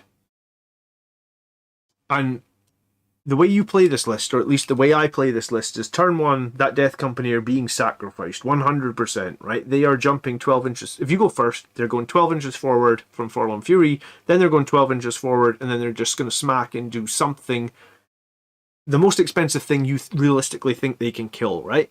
That's how you play that Death Company. If you run 2 Death Company, you kind of do that in turn 1 and 2 as well, right? You just smack them into they get the best trade they can get. So, like, when I was playing Iron Hands, I'm going to lose the whole Death Company, but I'm going to kill one of your Leviathan Dreadnoughts turn 1, right? Then at that point, you only have 7 Sanguinary Guard to get value out of the Wrath of Baal. So is there all that much value in the extra 2 inches of move? I'm not seeing it. You could put Rites of War on this character. He is a little bit better to carry Rites of War, but he doesn't have an invulnerable save. The one cool thing about him is you can spend the CP to give him a 6-inch heroic, which can be cool. You have a squad of Outriders, you've got the Whirlwind, you put a Hunter Killer Missile on the Whirlwind. I mean, that's fine. And you put the twin Heavy Plasmas, the twin Multi-Meltas, and 2 Hurricane Bolters on the Storm Raven. What's in the Storm Raven, dude? Feels a little bit sad to have a Storm Raven and no Dreadnought to go inside it. You could almost swap out that Sanguinary Ancient for an Ironclad Dreadnought. And an Ironclad Dreadnought would love a ride on a Storm Raven, and that's fucking scary because he's got a lot of attacks and he's got like a 6 damage fist and toughness 8. Oh,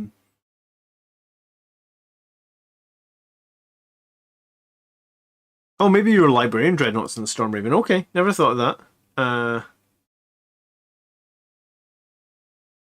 Okay, alright, okay. Yeah, I think my main concern, or my main question is, I don't know if I feel like there's enough value in the Wrath of Baal when you only have 2 jump units, and you're probably going to want to sacrifice one of them in turn 1. I don't love Outriders, but I get the idea behind them that they could sit on an objective and score points. I mean, alright, 110 points for a Sanguinary Ancient, 105 points for an Outriders. What I would do is, I'd lose Outriders, I'd bring an Impulsor, I'd lose the Ancient, I'd bring 3 Blade Guard Veterans. Now you've got an Impulsor that can go sit on an objective, and they have to kill all the wounds, and when they kill all the wounds, the 3 Blade Guard jump out and smash them in the face. I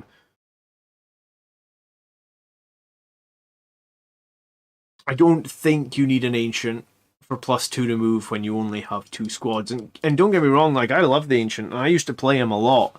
I used to, for a while there, during Armor of Contempt, I was running 3 squads of Death Company and 2 squads of Sandguard and the Ancient, just for like the maximum maneuverability. But I feel like the ancient needs multiple units to be giving +2 to move to. If you're just giving it to +1, it's pretty darn expensive. For 5 more points, you could have scouts in a storm over outriders. There you go. I guess you would need to. You could do that. You could drop that hunter killer missile if you need 5 points.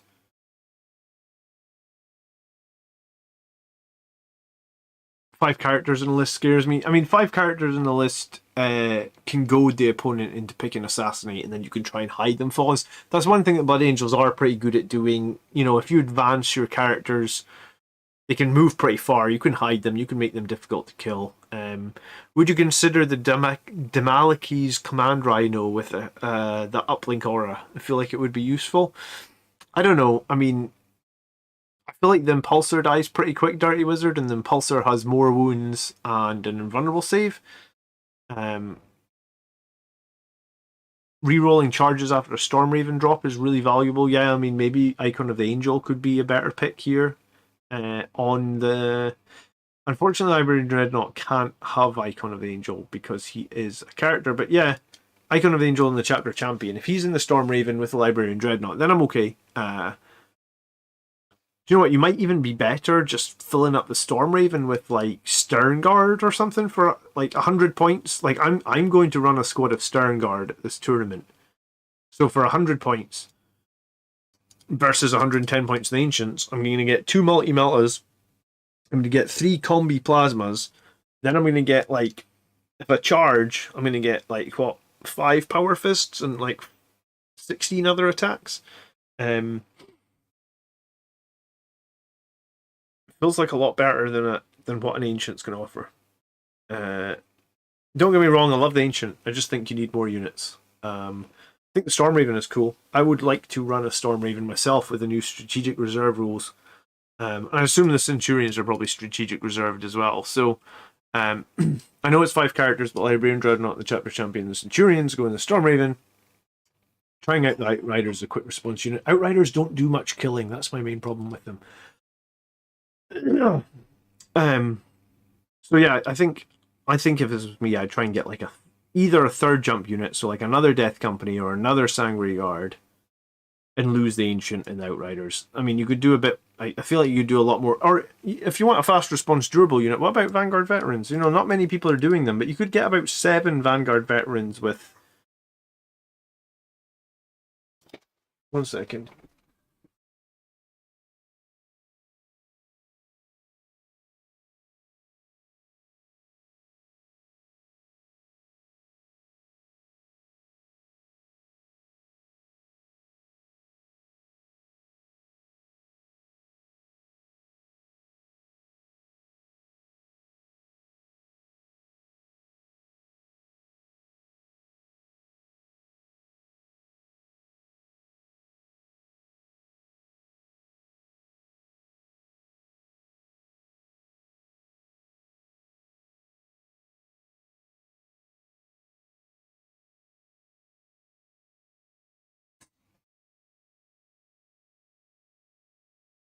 Yeah, so you could get about 7 Vanguard Veterans. You could have them with or without jump packs, but with Storm Shields. Okay,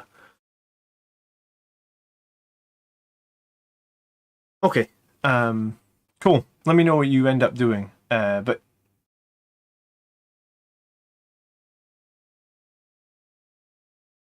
I think the main thing is Icon of the Angel, Rights of War on a character with an invulnerable save. I don't think I've run a Chapter Master with Rights of War and Soul Warden on him. It's decent. It's pretty It's pretty cool for just providing buffs. Outriders I don't love, and yeah, I think maybe just some more killing. Is the Stormraven good now? It's good in the fact that you don't have to start it on the board. So the strategic reserves rules changed. Well, I mean, I say the strategic reserves rules changed. Aircraft changed so that they can't start on the board.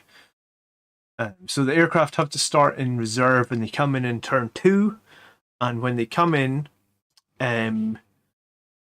they come down just like a standard deep strike. So none of this nonsense where you need to come away from the side of the board. You just come down anywhere on the map as long as you're 9 inches away from the enemy. And then, I mean, the Storm Raven has a decent amount of firepower, right? So, like, the problem with the Storm Raven before is you were starting on the board. So probably the enemy just goes, well, there's a giant flyer that doesn't have an invulnerable save. Let me just blow it off the board. And then you go, wow, that cost me 300 points for nothing. Now you're not starting on the board. So when it comes down in turn 2, arguably, I guess you've got 2 Storm Strike missiles, which are like, 8 minus 3, 3. You swap out the twin assault cannons for, I believe you swap them out for like twin heavy plasma cannons. So that's like, overcharge them. 8 minus 3, 3 again, and it's heavy do 2d3. So something like another 4 shots. So you basically have 6 shots at 8 minus 3, 3. Then you swap out the Typhoon missile launcher for the twin multi-melta. So then you have like, what is that, heavy 4, 8 minus 4, d6, d6 plus 2 if you're within half range. You should be within half range because you can arrive 9 inches away from the enemy. And so you basically have like 10 strength 8 hits. Most of which will do, at least, well, if you're within half range, you'll all do at least 3 damage. So you can do 30 damage. And then you can also have 2 Hurricane Bolters. It will be turn 2, so you'll be in Tactical Doctrine. So your Hurricane Bolters again will be within rapid fire range. You'll get 24 strength 4 minus 1, 1. So 10 strength 8, 3 damage minimum, then 24 minus 1, 1, strength 4. And then you have to sit there for the whole turn and hope to fuck you don't die. But hopefully, like, my thought is you bring it down and you kill the thing that's most likely to kill you in the air, right?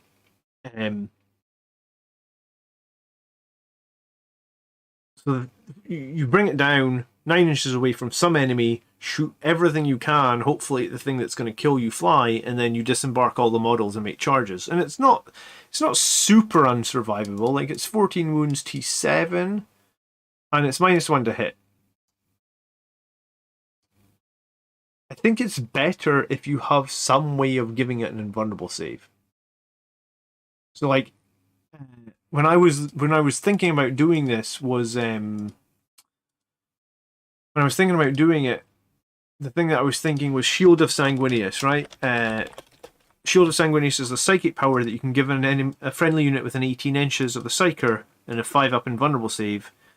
Shield of Sanguinius doesn't require line of sight. So you can hide your Psyker, like 20 inches from the enemy, bring in your Storm Raven 9 away, shoot everything. Well, you would, I guess when you bring it in, you would cast the power on it to give it an invulnerable save, then shoot everything, hope it survives through the turn. If it survives through the turn, you unload the Dreadnought it carries and the 10 guys it carries, and you make some charges because you've taken Icon of the Angel. And if the Storm Raven does survive, even on 1 wound, you can pay the CP to operate at max profile and do all that shooting again. And I mean, there's a good amount of shooting. There's not many Blood Angels things that have 10 strength 8 hits and then like 24 strength 4 hits. Like, it's a good amount of shooting. At that point, if it dies, you don't give a shit, right? Like, if it gets to shoot twice on full profile, I'd say that's a win. Especially when the Dreadnought comes out of it 9 inches away from the enemy and makes like a... Well, you'd be 9 inches away, so the Dreadnought comes out within 3... Then you're asking your Dreadnought to make like a 6-inch charge with +1. It's probably one of the best ways to get a Dreadnought in. You do have to cross your fingers though. Like, during the enemy's turn when they're shooting everything at your Storm Raven, you have to keep your fingers crossed behind your back. I've been there before, I'll tell you. Gravito Gaming says, hey Blood Angels Commander, just got a battle report on my channel. Votan against the Blood Angels. Blood Angels destroyed me. I actually think Votan are a pretty bad matchup for the Blood Angels. If there's enough terrain on the board and Blood Angels can hide themselves, I don't think the Votan are that scary. I can't remember if I asked how are Sternguard veterans. The OBSEC kind of draws me to them. I don't think they've got... Sternguard aren't OBSEC. Why would they be OBSEC? They're not troops. They don't have a special rule that gives them OBSEC, do they? No. Get me excited for a minute.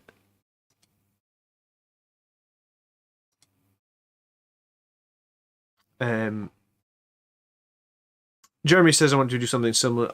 I'm in the exact same boat. My Storm Raven gunship has sat. I think I've played it once in about 4 years, so it would be nice to play it again. I I think I got it out to look at it, to paint it, and found the flight stand, because I didn't even know where the flight stand was. I was like, I need to find... I haven't seen that flight stand since I moved house. Not telling that is the Icarus blade that gets +1 to hit on an aircraft. Well, yeah, I mean...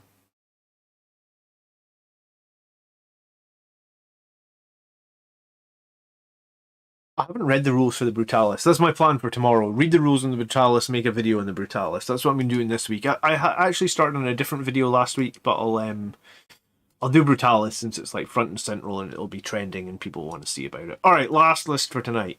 Chrono's saying, leave me any questions if you've got them. Sorry I've been flying through people's lists tonight. A lot of people have tournaments coming up. A lot of people wanted to hear the 2 cents, so... hopefully it's been good. Alright, this last list looks like it's a Flesh Tearers list. It's got Seth, which is cool. He's a cool character. How you deliver Seth, I guess, is the main thing. You got the Primaris Chaplain on a bike who has Litany of Faith and Canticle of Hate. He also has Master of Sanctity and he has the Vox of Spiritum. Okay, and he is the Wise Orator. So he's doing Litany of Faith to prevent against mortals, the +2 to charge from Canticle. He is the Wise Orator and he's got the 9 Inshora. Okay, and Cursors Infiltrators, that's cool. Blade Guard ×6. I don't know if I love a 6 Blade Guard just because I like 5 for keeping transhuman cheap, right? I've never played an aircraft, so you have to disembark following turn as your aircraft arrives reinforcement step. No, I mean, you don't, but just remember the aircraft... I feel like there's no way it's surviving past turn. If it survives another whole turn, Jamie, and they don't blow it off the table, you've won the game. Because they've got too much firepower to be ignored like that.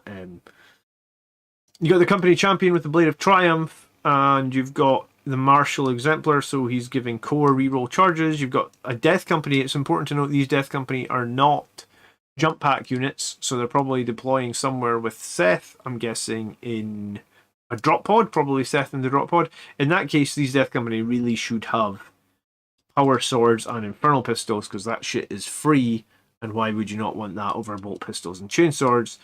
You've also got Thunderhammer, Death Company Marines. These guys are jump pack units.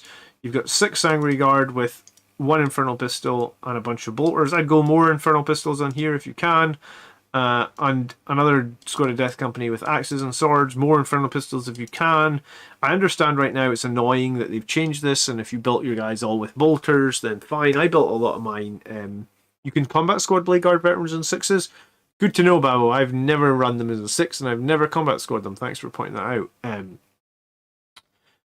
We then have a giant 10-man Terminator squad. Holy crap. Lots of lightning claws, lots of storm shields. Cool. We got the Whirlwind with the Vengeance Launcher. That's fine. The drop pod and the Impulsor. Alright. Gives you that turn 1 threat. Seth's obviously a monster. His aura is monstrous. He hasn't taken his Warlord trait. Is Seth's Warlord trait not good? I thought it was good. It's been a little while since I looked at Seth. We don't get so many Flesh Tearers. What's his Warlord trait again? Each time this Warlord selects a fight, make 1 attack for enemy. Okay, so that's not the main thing. The main thing for Seth is this one. While core units within 6, each time this model in that makes a melee attack unmodified roll 6 improves the damage by 1. So you probably actually want... I mean, you definitely want those Death Company... I guess you could argue you want the chainswords on the Death Company so they have more attacks.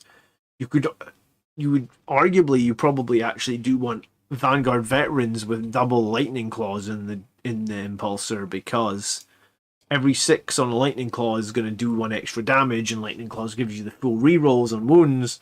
So get lightning claws around him. Highland Phoenix, great minds think alike, right? Yeah, you're going to want lightning claws, 100%. You can even fish for 6s, right? You could roll all the dice and go, oh, I got 5 6s, fuck it, I'm just going to reroll. I could even reroll hits to fish for more 6s, right? I've had people do that against me. Yeah, okay, so how am I improving this list? I'm not sure I am improving this list. The Flesh Tearers list, I do think Flesh Tearers need a way to deliver Seth. I think a drop pod or a Tyrex is the only way you can do that. I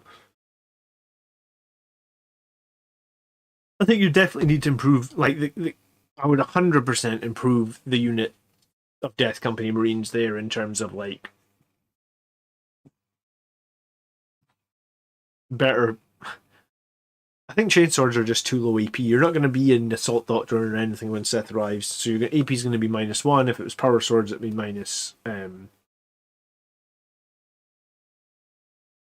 be -3. You don't have. I was going to say you've got. I guess you've got 500 points of pretty survivable stuff.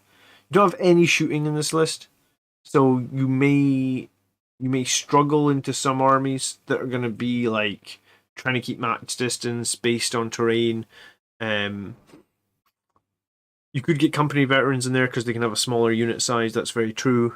What Blood Angels units get OBSEC? Just troops get OBSEC by default. So incursors, infiltrators, assault intercessors, heavy intercessors. Anything else that you want OBSEC on, you need rights of war. There's no rights of war in this list. Trust me, rights of war is like. I'm never going to. If I will probably now I will pretty much always take rights of war. At any point in the game, if you could put your rights of war character onto an objective, that basically means that's yours now.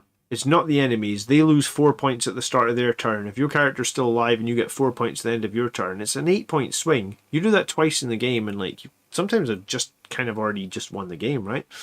All right. I mean, this Flesh Tearers list is definitely decent. Oh shit, he's given me a giant bit of text to read. All right, let's read it, and then let's wrap up tonight's stream. Holy crap! It feels like I'm getting a bit hoarse. It feels like I have bashed through the list tonight. Hi, Commander. I want to say thank you for the incredible content. Thank you for sending in the list, Benjamin. There's no one else who puts so much deep and quality diligence on the chapter. You really experiment well, and it's fun to see. A fun one. I'm a bit of a nutter myself. I want to bring Fresh Tearers with Flesh Tearers, not Blood Angels rules to an RTD on the 18th. This includes bringing Seth and thematically having a chaplain and chapter champion. They're the main Flesh Tearer characters in the Flush. Secondaries, Relentless Assault versus Stranglehold, depending. Well, Stranglehold doesn't really exist anymore, right? Depending on if they're coming into me or I'm going into them. Both against armies who don't have the wound per phase cap, banners, or whatever third fits the mission. Before you laugh off the table for bringing these considerations to committed play. I mean, you have to think about secondaries before the event. If you want to score and win an event, if you're not doing a little bit of homework before, you're never going to win. This list has a lot of deep strike, which I know is bad. I mean, it's in the season that we're in, it's kind of accepted. Even worse when you don't get the +1 to charge. My idea for this list of the Primarch Chaplain on a bike with Fox's Spirit and for the 9-inch aura, inspired by the Buffing Chaplain, was fully your original idea on a recent video. The tournament is using the WTC map, so tons of terrain. I'm confident there will be ways to drop within the effective 29-inch aura with the advance to keep them obscured. Alright, cool. I understand we get shot off the board. We do, so it's nice to see that you got a bunch of Terminators and a bunch of Blade Guard. Watching Deep Strike, Seth, Drop Pod, 5-man Death Company, Chainsword, and Bolt Pistol will hopefully let me at least say Infernal Pistol Proxy. You want Power Swords in that squad as well, I can't emphasise that enough. A Chapter Champion with rerolls, a Charge Aura, and upgraded 3-damage sword. I also think you want a 4-man squad of Company Veterans with double Lightning Claws in there. You may be... I put slot... This may be overkill, but I think it's better. I don't think you would foot slog Seth up the board. I think that's the wrong call. The Relic Sword will provide an even bigger threat. Combat squad of 5. Assault Terminators mixed with Lightning Claws. Yes, why not? And then you've got the 5-man Hammer Death Company. You could I'd probably drop, like, to fit in that company veteran squad, you probably need some points. So probably, I think the best thing you could probably drop is the Incursors. You got the 5 Death Company squad, you know what they do. I've tried a couple of distance checks and some board setups for Furlong Fury and drop podding to charge 2 separate units. Component benefit and +2 to charge. Really unlikely but the threat will force conservative deployment. Yes. Impulsor and 5 Blade Guard veterans for Oath. Well, you've got 6 Blade Guard veterans, so I don't know why you said 5. Oh no, it's 5. Sorry, it is 5. It's 5 Blade Guard veterans. I don't know why I thought it was 6. Okay, oops. It's getting late. I'm staying back and counterpunching. A whirlwind for doing what they do. Lastly, 5 infiltrators and 2 incursors. I want to flip that ratio, but I can't find the points. Yeah, I mean, I know. Incursors aren't bad. I'm running incursors at the moment. I don't think I have any characters to take rights of war. Yeah, I mean, I don't think you've got an option for Rights of War here. Yeah. I know Flesh Tearers are less than Blood Angels in all settings. I know Deep Strike is a high risk, but at least only 3 other 50 Space Marine armies for Infiltrators. I know Footslog and Chapter Master with 3 up saves is paper thin, but I want to try. I think this list is 3 fast kill units, 3 more durable units, and 3 obsec units, plus a drop pod. I want to high trade and use threat of Deep Strike to influence enemy positions. I mean, everything you've said is good. You're going to do a 7-inch re-rolling charge via Chapter Champion. Please let me know if anything you can think of might be swapping. He's 0 psychic and like basically 0 shooting. As always, if you read this far, you're far more of a hero than I thought. Haha. Alright, well, I guess I get hero points. Take an ancient for rights. His only option, I think. I don't necessarily think it would be bad to drop one of the Incursor squads. It might not be. It might not be the end of the line to not have Rights of War if you've got 3 troop units, right? I think that could be okay. I think my main criticism was what I said, like Power Swords in that Death Company for sure. Potentially. The only other way I see of doing it is like to lose a few of the Terminators to do like a 7-man Terminator squad, but then you lose the combat squad. So I think the main thing would be to improve the Death Company Marine weaponry, and maybe you just don't have Rights of War. Like,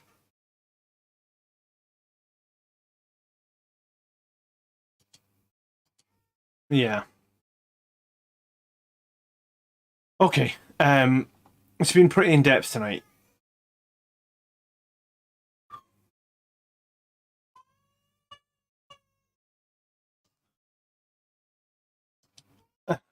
Uh,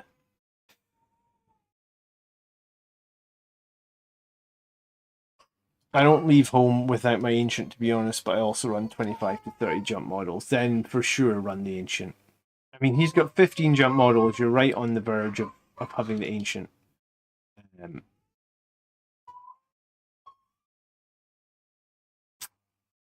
I think if you're going to play Flesh Tearers, I think you have to lean into what Flesh Tearers are doing, and that's getting those extra attacks with Seth and doing the extra bonuses.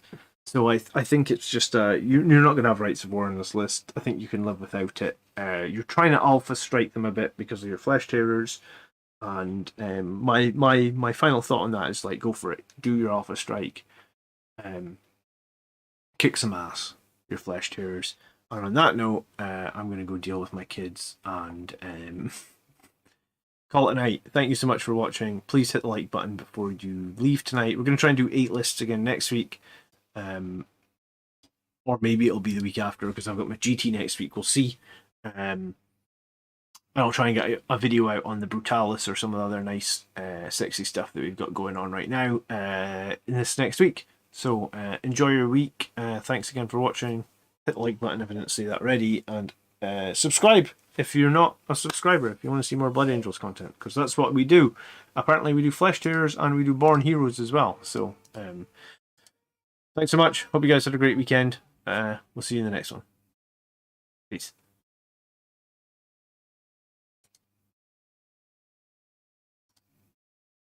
That's the wrong camera. That's the right one. Good night.